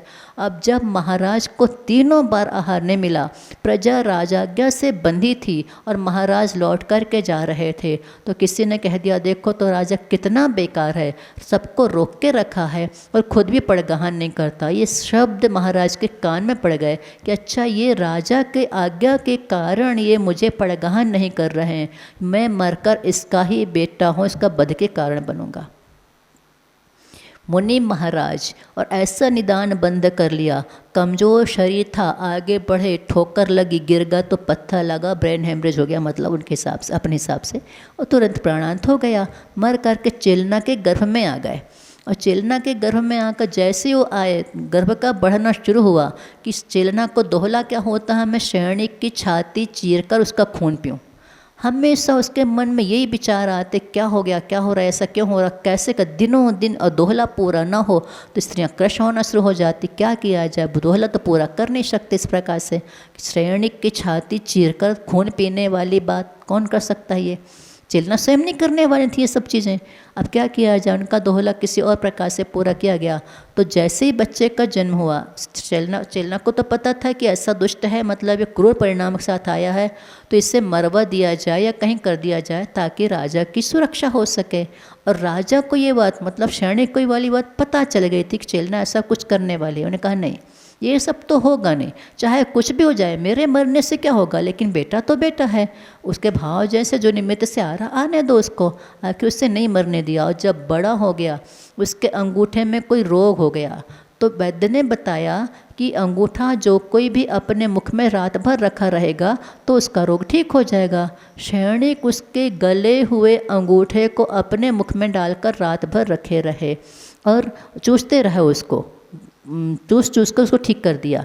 और वो जब ठीक हो गया तो बड़ा हुआ और बड़ा हो गया, बड़ा हुआ तो उसका विवाह हुआ, और इसने तब भी अपने पिताजी को जेल में डाल करके रखा था, मतलब सैनिक को जेल में डाल दिया। इसके वजह से ही बड़ा हुआ, उनको जेल में डाल दिया, क्योंकि पता था कि इनने मुझे आहार नहीं देने दिया था, इस कारण से उसने उनको जेल में डाल करके रखा सैनिक को। और जब बड़ा हुआ, विवाह हुआ, तो अपने बेटे को गोदी में लेकर खिला रहा था।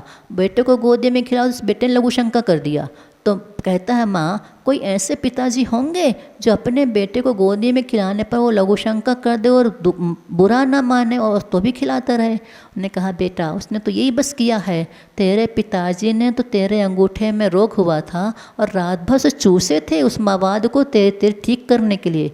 मेरे पिताजी ने मेरे लिए इतना कष्ट सहा और मैंने बंधन में डाल के रखा, मैं निकाल के आता हूँ। ये सोचकर तो वो दौड़ के जा रहा था कि मैं निकाल दूँ, उनने सोचा ही मारने आ रहा है और अपना माथा दे पटके और चले गए। तो ऐसा होता, कब किस निमित्त से कैसे परिणाम हो जाए, कहाँ कैसे भाव करे, आकर कहाँ तो महाराज मिथ्यात्व के साथ मरण हुआ, आकर के यहाँ जन्म ले लिया, इतनी सारी परिणतियाँ सब होती रहें। कब परिणाम के अनुसार कर्मों का जो बंध होता है बड़ा विचित्र होता है, इसलिए खूब संभल के रहना चाहिए। गोत्र कर्म के भेद, उच्चैर नीचैश्च। गोत्र कर्म के 2 भेद हैं, उच्च गोत्र और नीच गोत्र। जिस कर्मिक उद्देश्य प्राणी को उच्च कुलों में, लोकमान्य कुलों में जन्म होता है वह उच्च गोत्र कहलाता है, और जिस कर्मिक उद्देश्य प्राणी का लोकनिंद कुल में जन्म होता है वह नीच गोत्र कहलाता है। इसके भी धवला के अनुसार उच्च उच्च उच्च नीच नीच उच्च और नीच नीच नीच नीच उच्च, ऐसे 6 भेद बन जाते हैं। उच्च उच्च उच्च उच्च नीच, फिर नीच उच्च नीच और नीच नीच, ऐसे 6 भेद इनके बनते हैं। मतलब उच्च में सर्वोत्कृष्ट तीर्थंकर भगवंतों का गोत्र होता है, चक्रवर्ती आदि का, महापुरुषों का उच्च उच्च, फिर सामान्य राजाओं का उच्च, और उच्च नीच में मिले हुए जहाँ दोनों प्रकार की अवस्थाएं बनती रहती हैं वो उच्च नीच। फिर नीच कुल में जन्म लेकर के भी उत्तमता को प्राप्त होते हैं वो नीच उच्च, और नीच फिर नीच सबसे निम्न कुलों में जो अस्पृश्य शूद्र आदि में जन्म हो जाता वह नीच नीच कुल कहलाता है। तो इनके भी 6 भेद हो जाते हैं। अब अंतिम अंतराय कर्म, दान लाभ भोगोपभोग वीर्याणाम। अंतराय कर्म के 5 भेद हैं। दान, लाभ, भोग, उपभोग और वीर्य के भेद से 5 प्रकार के भेद होते हैं। जो दान देने में विघ्न उत्पन्न करता है वह अंतराय कर्म दानांतराय कहलाता है। लाभ अर्थात सुख सामग्री भोग ना पाए, अच्छे अच्छे पदार्थ ना खाने पाए, वह लाभ कहलाते हैं। वस्तुओं का लाभ नहीं हो पाना लाभांतराय कर्म कहलाता है। भोग अर्थात भोगने की वस्तु जो है अच्छा भोजन, सब तेल फूल आदि ये उपयोग में ना ले पाए वह उपभोग अंतराय कर्म है। परिभोग अर्थात अच्छे वस्त्राभूषण न मिल पाए उपभोग परिभोग अंतराय कर्म है। और वीर अर्थात शक्ति का नहीं होना यह वीर्यांतराय कर्म का उद्देश्य ऐसा होता है। स्थिति बंध का वर्णन आता है। प्रकृति बंध का वर्णन पूर्ण हुआ, अब आता है स्थिति बंध का वर्णन। आदित्य स्त्रिषिणा मंत्राय च 30 सागरोपम कोटि कोट्य परास्थिति। स्थिति चार थे ना, बंध के 4 प्रकार। पहला प्रकृति बंध, तो प्रकृति बंध में 8 प्रकार के और उनकी उत्तर प्रकृतियों का बंध किस प्रकार से होता है ये बताया गया। अब दूसरा आता है स्थिति बंध। और स्थिति बंध कौन सा है, कितने होते हैं? आदित्य अर्थात आदि के 3, ज्ञानवर्ण, दर्शनवर्ण, वेदनीय तथा अंतराय। अंतराय ये लास्ट में लिखा है, जो मूल प्रकृतियों के नाम लिखे हैं उसमें अंतराय कर्म सबसे अंत में गिना गया है। तो आदि के 3 अर्थात ज्ञानवर्ण, दर्शनवर्ण और वेदनीय तथा अंतराय कर्म, इनकी 63 सागरोपम 30 सागरोपम कोटा कोटि प्रमाण परा अर्थात उत्कृष्ट स्थिति होती है। हाँ, आदितस आदि के 3 तीसरा अर्थात आदि के 3 कर्म और अंतराय कर्म। तो तीसरा अर्थात आदि के 3 ज्ञानवर्ण, दर्शनवर्ण और वेदनीय। अंतराय से अंतराय कर्म, इन चारों कर्मों की उत्कृष्ट स्थिति परा स्थिति अर्थात उत्कृष्ट स्थिति कितनी होती है? 30 कोड़ा कोड़ी सागरोपम प्रमाण होती है। 4 कर्मों की उत्कृष्ट स्थिति ज्ञानवर्ण, दर्शनवर्ण, वेदनीय और अंतराय, इन चारों कर्मों की उत्कृष्ट स्थिति 30 कोड़ा कोड़ी सागर प्रमाण होती है। मोहिनी कर्म की सप्ततिर मोहिनी यस, मोहिनी कर्म को उत्कृष्ट कोड़ा कोड़ी को सब में जोड़ना है। 70 कोड़ा कोड़ी सागर प्रमाण दर्शन मोहिनी की उत्कृष्ट स्थिति होती है। क्योंकि दर्शन मोहिनी हमने इसलिए कह दिया, चारित्र मोहिनी की 40 कोड़ा कोड़ी प्रमाण उत्कृष्ट स्थिति होती, इसमें दिया नहीं उन्होंने इनकी। लेकिन दर्शन मोहिनी कर्म के 2 भेद हैं, दर्शन मोहिनी, चारित्र मोहिनी। दर्शन मोहिनी की 70 कोड़ा कोड़ी प्रमाण उत्कृष्ट स्थिति है और चारित्र मोहिनी अर्थात कषाय 16 कषाय और 9 कषाय जो हैं इनकी 40 कोड़ा कोड़ी प्रमाण उत्कृष्ट स्थिति होती है। अब नाम और गोत्र कर्म की उत्कृष्ट स्थिति। विंशतिर नाम गोत्र्य हो, नाम और गोत्र कर्म की उत्कृष्ट स्थिति विंशति अर्थात 20 कोड़ा कोड़ी सागर प्रमाण होती है। कितने कर्म हो गए? 4, 1 5 और 2 7 है ना। 4 ये शुरू के 4, फिर मोहिनी कर्म अलग से बताया 5 और नाम और गोत्र 7 कर्म। तो 4 कर्म की 30 कोड़ा कोड़ी, दर्शन मोहिनी की 70 कोड़ा कोड़ी और नाम गोत्र की 20 कोड़ा कोड़ी सागर प्रमाण उत्कृष्ट स्थिति होती है। आयु कर्म की उत्कृष्ट स्थिति कितनी है? 30 सागरोपमाण्यायुषः। आयु कर्म की उत्कृष्ट स्थिति मात्र 33 सागर। मात्र का मतलब इसमें कोड़ा कोड़ी नहीं जोड़ना है। अभी तक हम कर्मों में कोड़ा कोड़ी जोड़ते चले आ रहे थे बाकी 7 कर्म में, लेकिन आयु कर्म में कोड़ा कोड़ी नहीं जोड़ना है, केवल 33 सागर प्रमाण उत्कृष्ट स्थिति होती है आयु कर्म की। जो कहाँ की होती है? 7वें नरक में और सर्वार्थ सिद्धि में अथवा 5 अनुत्तर विमानों में भी जघन भी पाई जाती है, किंतु उत्कृष्ट स्थिति मुख्य रूप से सर्वार्थ सिद्धि और 7वें नरक की 33 सागर प्रमाण होती है। वेदनी कर्म की जघन स्थिति अपरा 12 मुहूर्ता वेदनी यस्य। अपरा यानी जघन, परा यानी उत्कृष्ट, अपरा यानी जघन। तो वेदनी कर्म की वेदनी कर्म की जघन स्थिति 12 मुहूर्त प्रमाण होती है। जो 10वें गुण स्थान के अंतर मुहूर्त पहले बंध को प्राप्त होता है, ऐसा वाला वेदनी कर्म उसकी जघन स्थिति कितनी? 12 मुहूर्त यानी 12 मुहूर्त प्रमाण होती है। किसकी? वेदनीय कर्म की अपरा यानी जघन्य स्थिति 12 मुहूर्त प्रमाण होती है। नाम गोत्र्यो रष्टो, नाम और गोत्र की अष्टोध्याय 8 मुहूर्त प्रमाण होती है। शेषाणाम मंत्र मुहूर्ता, शेष कौन से बचे? ज्ञानावरण, दर्शनावरण, मोहनीय और अंतराय। इन कर्मों की मात्र अंतर मुहूर्त जघन्य स्थिति होती है और ये सब जघन्य स्थितियाँ 10वें गुण स्थान के अंत समय में बंधने वाली स्थितियाँ हैं, किंतु मोहिनी कर्म की 9वें गुण स्थान के अंत में बंधती है। संजुलन चतुष्क संजुलन लोभ की अंतर्मुत प्रमाण स्थिति बनती है, जो 9वें गुण स्थान में 10वें गुण स्थान में मोहिनी कर्म का बंध नहीं होता, केवल सत्ता पाई जाती है सूक्ष्म लोभ के रूप में। आ रही बात समझ कुछ?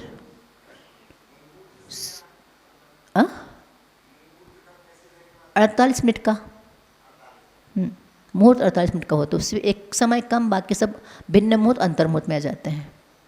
अब अंतर्मुहूर्त कई प्रकार के होते हैं, पर यहाँ पर मुहूर्त के से 48 मिनट लेना पड़ेगा। पर ये सब कर्मों की जघन्य स्थितियाँ नियम से 10वें गुण स्थान में ही बंधेंगी, इसके पहले नहीं, क्योंकि सब छूटने वाले हैं ये कर्म। अब छूटने के समय स्थितियाँ इनकी कम बनती हैं। हाँ, सिर्फ वहीं पर इस जघन्य स्थितियाँ। हाँ, बाकी तो पूरे में उत्कृष्ट मानते चले आ रहे हैं, जघन्य वहाँ पर बंधेंगी।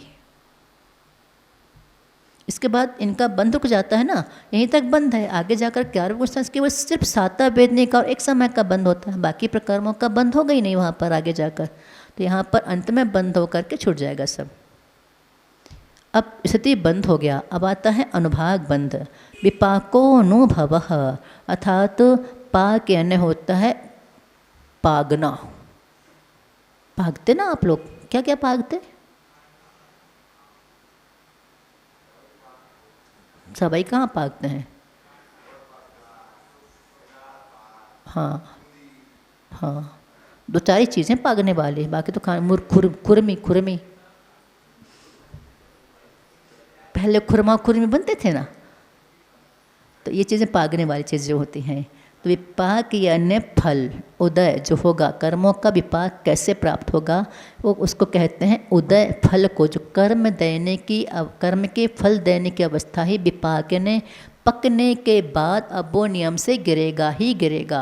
वृक्ष में जब आम पक जाता है, कोई फल पक जाएगा तो उसके बाद उसके डंठल कमज़ोर हो जाते हैं, एक हवा के झोंके में पके हुए फल गिर जाते हैं।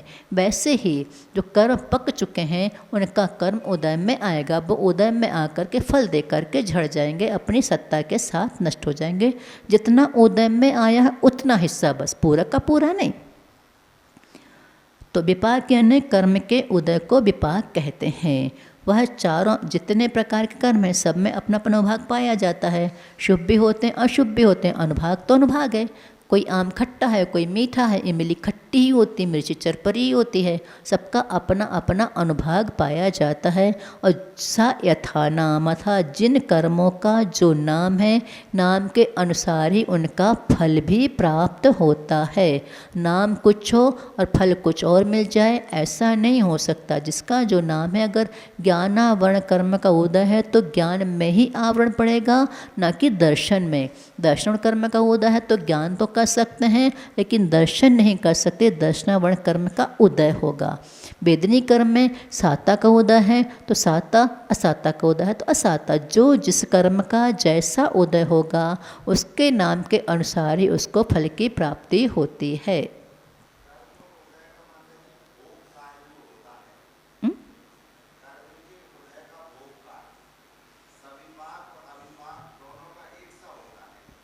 नहीं, अविपाक तो तपस्या के द्वारा पहले असमय में, हाँ हाँ, हाँ,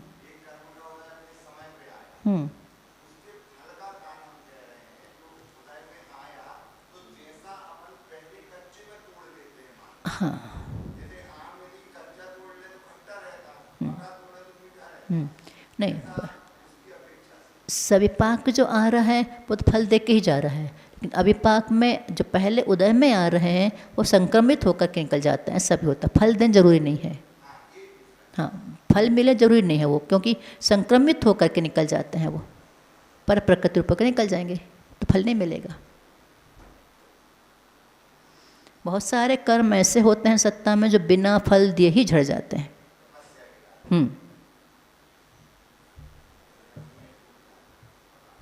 अमिया, हाँ।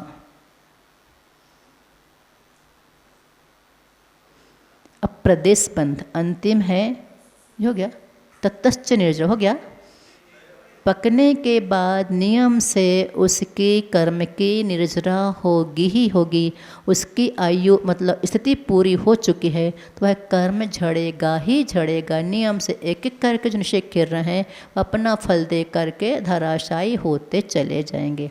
इस अविपाक निर्जरा है। लेकिन अविपाक निर्जरा जो होती है वह अपक्व पाचन, जो पके नहीं हैं उन फलों को ला करके, कर्मों को ला करके, पका करके बिना पके भी झड़ा दिया जाता है। तभी तो अगर ऐसा ना हो तो एक एक की रास्ता देखते बैठे तो नए बनते चले जा रहे ढेर सारे और झड़ नहीं पा रहे तो कब तक बैठे? कभी किसी को मोक्ष प्राप्त ही नहीं हो पाएगा, क्योंकि नवीन कर्म का हर समय बंद हो रहा है और अनंत वर्गणाओं का बंद हो रहा है एक समय में। और जबकि उतना ही समय प्रबल खिलता है, लेकिन नाना समय में नाना जन्मों में बंधे हुए एक समय में खिरने वाले परमाणु भी उतने ही हैं और बंधने वाले भी उतने ही हैं। लेकिन ये अनेक जन्मों के खिरते चले जा रहे हैं एक समय में और ये अभी के बनते ताजे होते चले जा रहे हैं, तो फिर तो कभी मोक्ष होगा ही नहीं। इसलिए अविपाक निर्जरा में पूर्व में संचित जो कर्मों का ढेर लगा हुआ है उससे उठा करके ला करके वो कौन सी मशीन होती, कोकलिंग, फटाफट यहाँ का वहाँ कर देते मिट्टी उठा करके। ऐसे ही वो कोकलिंग मशीन के द्वारा उठा करके माल को ला करके सब गिराते चले जाते। पकने के बाद वो नियम से झड़ जाते हैं और तप के द्वारा ही बैठे बैठाए अपन सोचें हमारे कर्म झड़ जाएं। सम्यक दृष्टि के भी कभी कर्म की निर्जरा नहीं होती, सिर्फ सम्यक तुपत्तिये। जिस समय सम्यक दर्शन की प्राप्ति होती है सिर्फ उस समय निर्जरा हो रही है, वह भी कितनी सी निर्जरा। कहने को मिथ्या दृष्टि की अपेक्षा असंख्यात गुण निर्जरा है। अंतर मुहूर्त का काल है उपसम सम्यक का, उसमें भी जब तक गुण संक्रमण हो रहा है तब तक निर्जरा है। बाकी तो विद्या संक्रमण शुरू हो जाता है तो गया काम से, फिर मंद विशुद्धि, फिर तो आ नहीं पुनः मिथ्यात्व में। अब अंतिम है प्रदेश बंध। नाम प्रत्यय सर्वतो योग विशेषात सूक्ष्म क्षेत्रावगाह स्थितः सर्वात्म प्रदेशेष्वनंत प्रदेश। नाम प्रत्यय ने जो ज्ञान वर्णादि कर्म प्रकृतियाँ हैं कारण है, जी प्रकृतियाँ हैं इसमें कारण है। सर्वतः सब ओर से अथवा देवनार की भवों में सूक्ष्मैक क्षेत्रावगाह स्थितः, सूक्ष्म तथा एक क्षेत्रावगाह रूप से स्थित सर्वात्म प्रदेशों में, आत्मा के संपूर्ण प्रदेशों में अनंत प्रदेश, जो कर्म रूप पुद्गल के परमाणु हैं वो अनंत प्रदेश हैं, उनको ही प्रदेश बंध कहते हैं। जो कर्म परमाणु कार्मण स्कंध जिसको कहते हैं, कार्मण वर्गणाएँ, तो नाम प्रत्यर्थात नाम ही कारण है जिसमें जिस कर्म के जो नाम हैं ज्ञान वर्ण, दर्शन वर्ण, वेदनीय, मोहनीय, आयु, नाम, गोत्र, अंतराय, जिसके जो नाम है उसके अनुसार ही जैसा निमित्त मिलता है कर्म वर्गणा उस रूप में आकर के आत्म प्रदेशों में एक में होकर के रह जाते हैं। जैसे दूध में पानी मिल जाता है तो दूध में पानी मिला देने पर अभी तो एक सा दिखाई दे रहा है, लेकिन अगर उसे आग में तपा दिया जाता है तो पानी पूरा अलग हो जाता है, दूध रह जाता है। वैसे ही जो कर्म प्रदेश में पुद्गल वर्गणाएँ आकर बंध को प्राप्त हुई हैं, चिपक गई बिल्कुल गोंद की तरह, ऐसे चिपक कर के एक में होकर के रहते हैं, लेकिन तपसा निर्जरा, तप के द्वारा पुनः उन्हें अलग किया जा सकता है और करते ही हैं। अगर ऐसा ना होता तो कभी मुक्ति की प्राप्ति भी नहीं हो सकती थी। हाँ, परगना सब में बढ़ते हैं।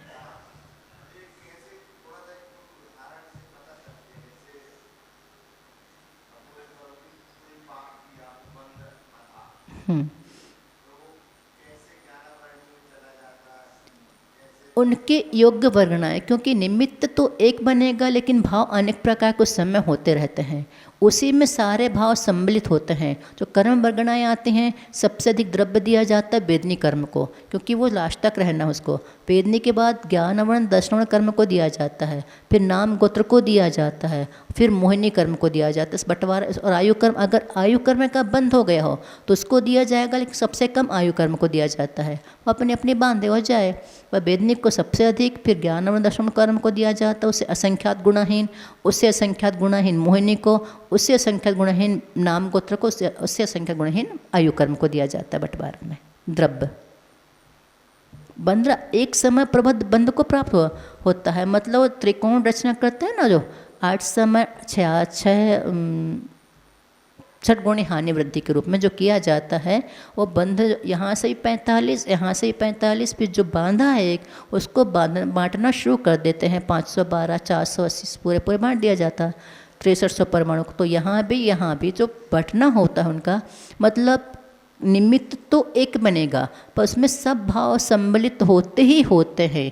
तो वो भाव मतलब मान लो आपने लाइट बंद किया, किसी को नहीं पढ़ने देना, सिर्फ इतना ही बस कि नहीं पढ़ने देना, हमें डिस्टर्ब हो रहा है, ये सारे भाव जो और शामिल उसमें रहते हैं, उन सब के निमित्त से जो कर्म का आया है वो सब में बढ़ जाता है। किस किस रूप में, आपको सुख चाहिए था या दुख चाहिए था, आप उनको दुखी करना चाहते हैं मतलब वेदनी कर्म में शामिल है, पढ़ने नहीं देना चाहे तो ज्ञान कर्म में शामिल है, मोहिनी कैसा हमें खुद से मोह हो रहा है तो मोहिनी कर्म शामिल, पूरे कर्म उसमें सम्मिलित हो ही जाते हैं, इसलिए सबका बंटवारा भी सब ढंग से हो जाता है उनमें।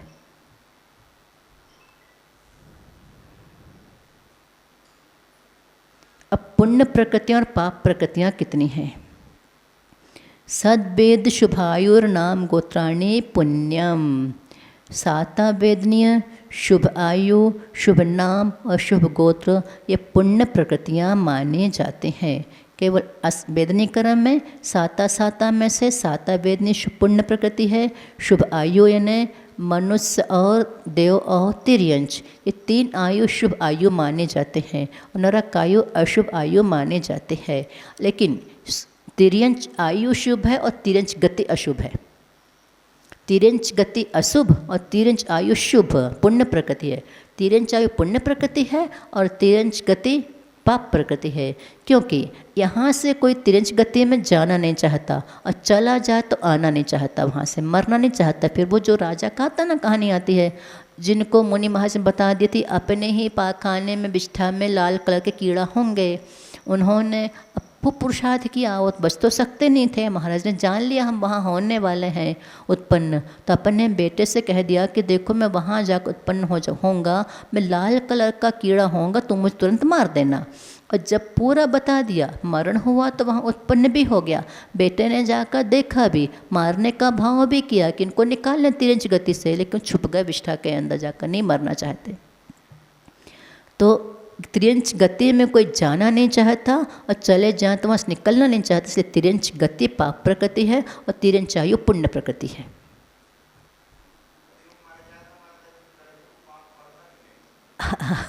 वो उनकी बात बेजान है।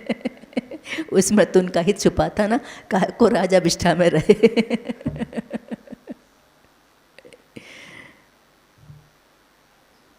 साता वेदनी शुभ आयु शुभ नाम और शुभ गोत्र, यानी उच्च गोत्र, जितने भी नाम कर्म की अच्छी अच्छी प्रकृतियां हैं वो सब शुभ नाम में आएंगी। शुभ आयु 3 आयु शुभ में आती हैं, साता वेद शुभ में आएगा, उच्च गोत्र ये शुभ में आएगा। बाकी अतोन्यत पापम, शेष प्रकृतियाँ पाप प्रकृतियाँ मानी जाती हैं।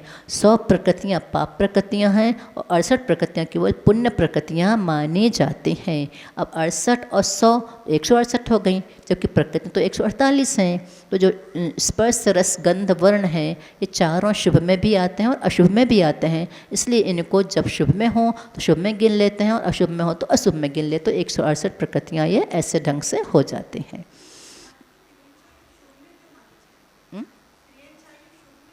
वही तो बताए ना, क्योंकि वहाँ जाके कोई निकलना नहीं चाहता, जाना यहाँ से कोई वहाँ जाना नहीं चाहेगा। जैसे तिरंच गति अशुभ है, पाप प्रकृति है, और वहाँ जाकर मरना नहीं चाहता, जैसे पुण्य प्रकृति है।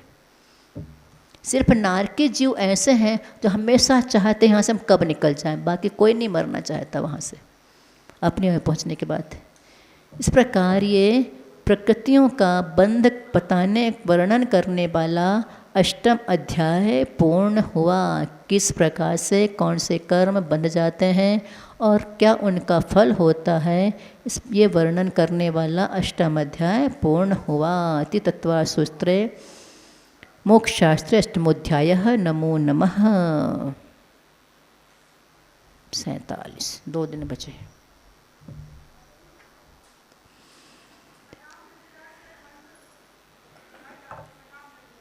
सकाम में तो अपन हाँ हर समय बंद कर रहे हैं अपन। सकाम निर्जरा का मतलब जो सकाम और अकाम निर्जरा अलग है और सविपाक अविपाक निर्जरा अलग है। अविपाक और सकाम ये दोनों एक से निर्जरा कहलाएंगे और अकाम और सविपाक ये दोनों एक से कहलाएंगे। सकाम का मतलब जिसमें प्रयोजन सिद्ध हो रहा हो वो काम सहित निर्जरा, और जिसमें प्रयोजन सिद्ध नहीं वो अकाम निर्जरा। जैसे आप लोग कभी गुस्सा में भोजन नहीं करते, कभी असमय में कहीं व्यस्त हैं कहीं गए हैं तो भोजन नहीं करते, ये अकाम निर्जरा कहलाती है। या जो मुनिराज ने अन्य जाति के जो होते हैं ना साधु, वो लोग जो तप आदि करते हैं वो उनकी अकाम निर्जरा है, क्योंकि उसमें आत्मा प्रयोजन भूत नहीं रहती। जहाँ आत्मा प्रयोजन भूत हो उसको लक्ष्य बनाकर तप किया जाता है, वह सकाम निर्जरा या अविपाक निर्जरा कहलाती है। तो उसके उदय में कर्म का उदय बंद होता रहता है। हाँ, निर्जरा भी होती है, बंद भी होता है।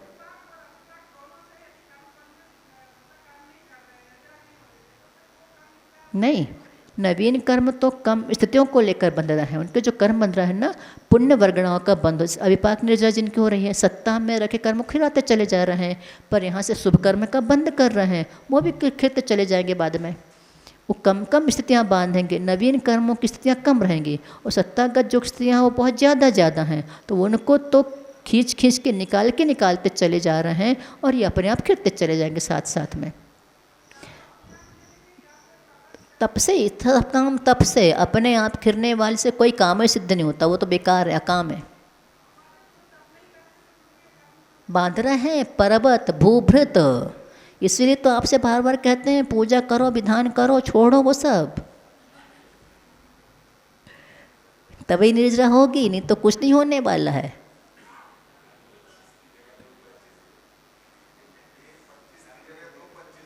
हाँ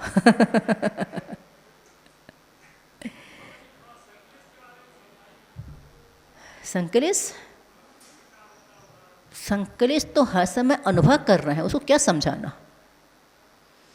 पर निमित्तों को लेकर जो हम राग और द्वेष करने लगते हैं, चाहे अच्छा हो और चाहे बुरा हो, वो सब संकलेश का ही कारण कहलाता है। कोई पर निमित्त मिल जाए, उदय अपना अंदर से रहता कर्म का, निमित्त सामने कुछ ही मिल जाता है, और हम अपने को दोष ना दे करके सामने वाले को दोष दे देते हैं, तो वही संकलेश का कारण बन जाता है। यानी उस उलझन में लग जाने, संकल्प विकल्प जो होता है, इनने ऐसा कर दिया, हम कब तक ऐसा करते रहेंगे, कब तक संभालते रहेंगे, ये सारे जो विकल्प है, यही संकल्प विकल्प ही संकलेश का कारण कहलाती है। इन्हीं को संकलेश कहा जाता है।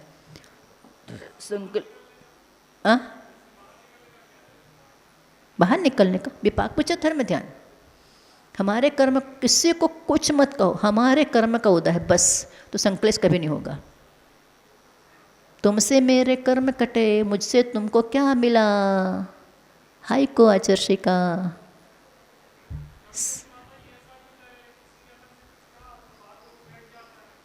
वही तो नहीं बिठाना चाहिए। उस समय सोचो हमारे कर्म का उदय है, तभी उनके ऐसे परिणाम हुए हमारे साथ। कर्म का उदय अपना अंदर से है। कई बार दो लोग भोजन कर रहे होते हैं, एक को खूब ध्यान से परोसा जा रहा है और एक की तरफ देखा भी नहीं जा रहा है, तो उनके कर्म का उदय ऐसा है कि उनको भोग का उदय नहीं है, भोगांतराय कर्म का उदय चल रहा है। तो सामने दोनों एक साथ बैठे, एक को ज़्यादा दे रहा है, एक को पूरे ध्यान से दे रहा है, अच्छे अच्छे आइटम ला करके दे रहा है, और एक बाजू वाला बैठा खाली, वो थाली खाली लेकर बैठा तो कोई ध्यान देने वाला नहीं होता। कई बार ऐसा होता है, पंगतों में तक ऐसा हो जाता है, घर में ऐसा हो जाता है। एक बेटे को माँ खूब ध्यान दे रही, सुबह से खिलाएगी, नाश्ता कराएगी, रात में खिलाएगी, मना के सो जाए तो जगह जगह खिलाती हैं, और एक अगर मांग रहा तो बैठो अभी बाद में खिलाएंगे। तो उनके भोगांतराय कर्म का उदय है, उनके लाभांतराय कर्म का शोभशम है। हाँ, सिर्फ अपना विपाक विषय धर्म ध्यान करो, हमारे ही कर्म का उदय है। कई बार व्यक्ति कमाने वाला खूब कमाता और उनको नहीं पूछा जाता, और जो ठाठ से बैठे गुलछर उड़ा उनको खूब पूछा जाता है। तो उसने पूर्व जन्म में पुण्य किया था, इसलिए बैठा बैठा खा रहा है, और तुमने पूर्व में दूसरों की कमाई खाते, अब खिलाओ। है ही नहीं, सामने वाला का दोष है ही नहीं, अपना ही दोष है। वर्तमान में निर्दोषी पर पूर्व जन्म का दोषी हूँ। हाँ, सब पूरा अपना दोष रहता है। अपन दूसरों को दोष देते हैं, उसमें भी कर्म ही बांध लेते हैं, पुण्य कर दिया उससे और कर्म बन चल। और अपन खुद को देखेंगे तो निरंतर विपाक विचार धर्म ध्यान होगा, और अगर दूसरों को दोषी मान करके देखेंगे तो हर समय जब तक उनको याद करेंगे जिस रूप में, तब तक कर्मों का बंद होता जाएगा। उनने ऐसा कर दिया, फिर किसी को बताएंगे उनने ऐसा कर दिया, जितने बार याद करेंगे उतने बार ही कर्मों का बंद होता चला जाएगा। ये है, इसलिए अपने कर्म का उदय है, उनको भोगो जैसा कर्म का। तीर्थंकर प्रकृति भी निकाचित पुण्य है, उनको भोगना ही पड़ेगा। चक्रवर्ती का पुण्य निकाचित पुण्य है, भोगना ही पड़ेगा, वो चाहे हम ना करें तब भी भोगना पड़ेगा। तो पुण्य और पाप दोनों में निकाचित कर्म होते हैं। पाप कर्म का भी निकाचित कर्म का उदय होता है, उन्हें भोगना ही पड़ेगा। पुण्य का निकाच होता है तो भोगना ही पड़ेगा। कुछ कर्म ऐसे होते हैं जिनमें निकाचित और निरतिपना पाया जाता है, बाकी सामान्य होते हैं। पुण्य करने से झड़ भी जाते, संक्रमित भी हो जाते हैं।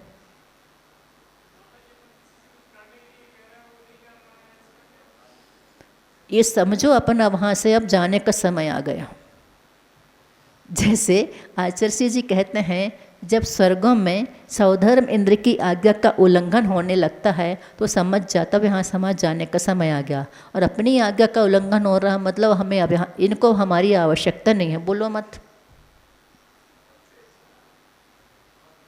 नहीं बात मानी जा रही है तो कहकर जब वो नहीं मानेंगे संकेत कहो ही मत।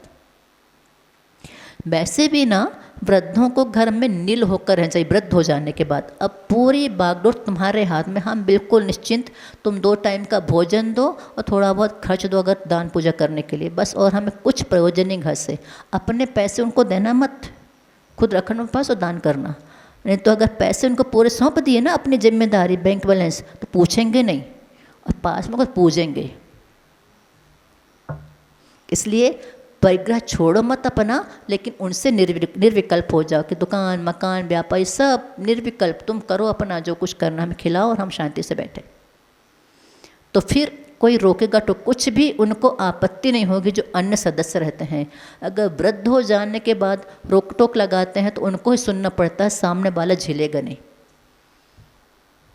आजकल की जनरेशन जो है ना, वो वृद्धों को झेल नहीं पाती, इसलिए उनको शांत होकर रहना चाहिए, बस अपना धर्म ध्यान। संन्यास आश्रम, घर में रहकर ही संन्यास ले लो।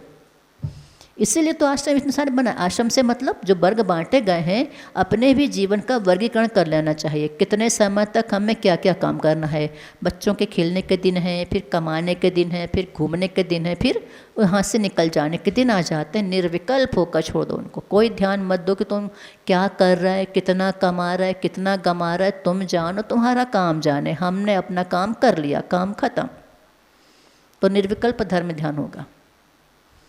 तो बुढ़ापे में आकुल तब बनी रही, ये करना वो करना है, तो ना यहाँ के रहे ना वहाँ के रहे। यहाँ कोई पूछ नहीं रहा, वहाँ पूछ नहीं पाएंगे।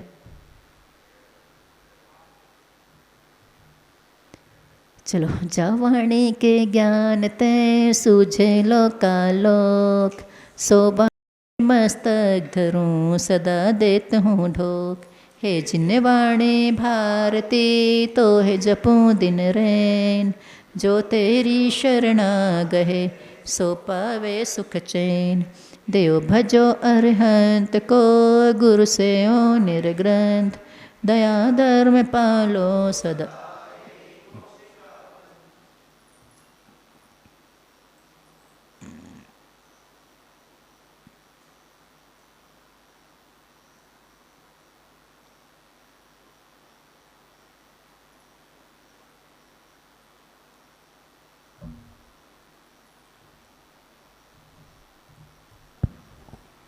द्वादशांक जिनवाणी माता की, संत शिरोमणि आचार्य भगवान श्री 61 विद्यासागर जी महामुनि राज की, परम वंदनीय आर्यका रत्नमग चिंतनमती माता जी की, समस्त आर्यका संघ की,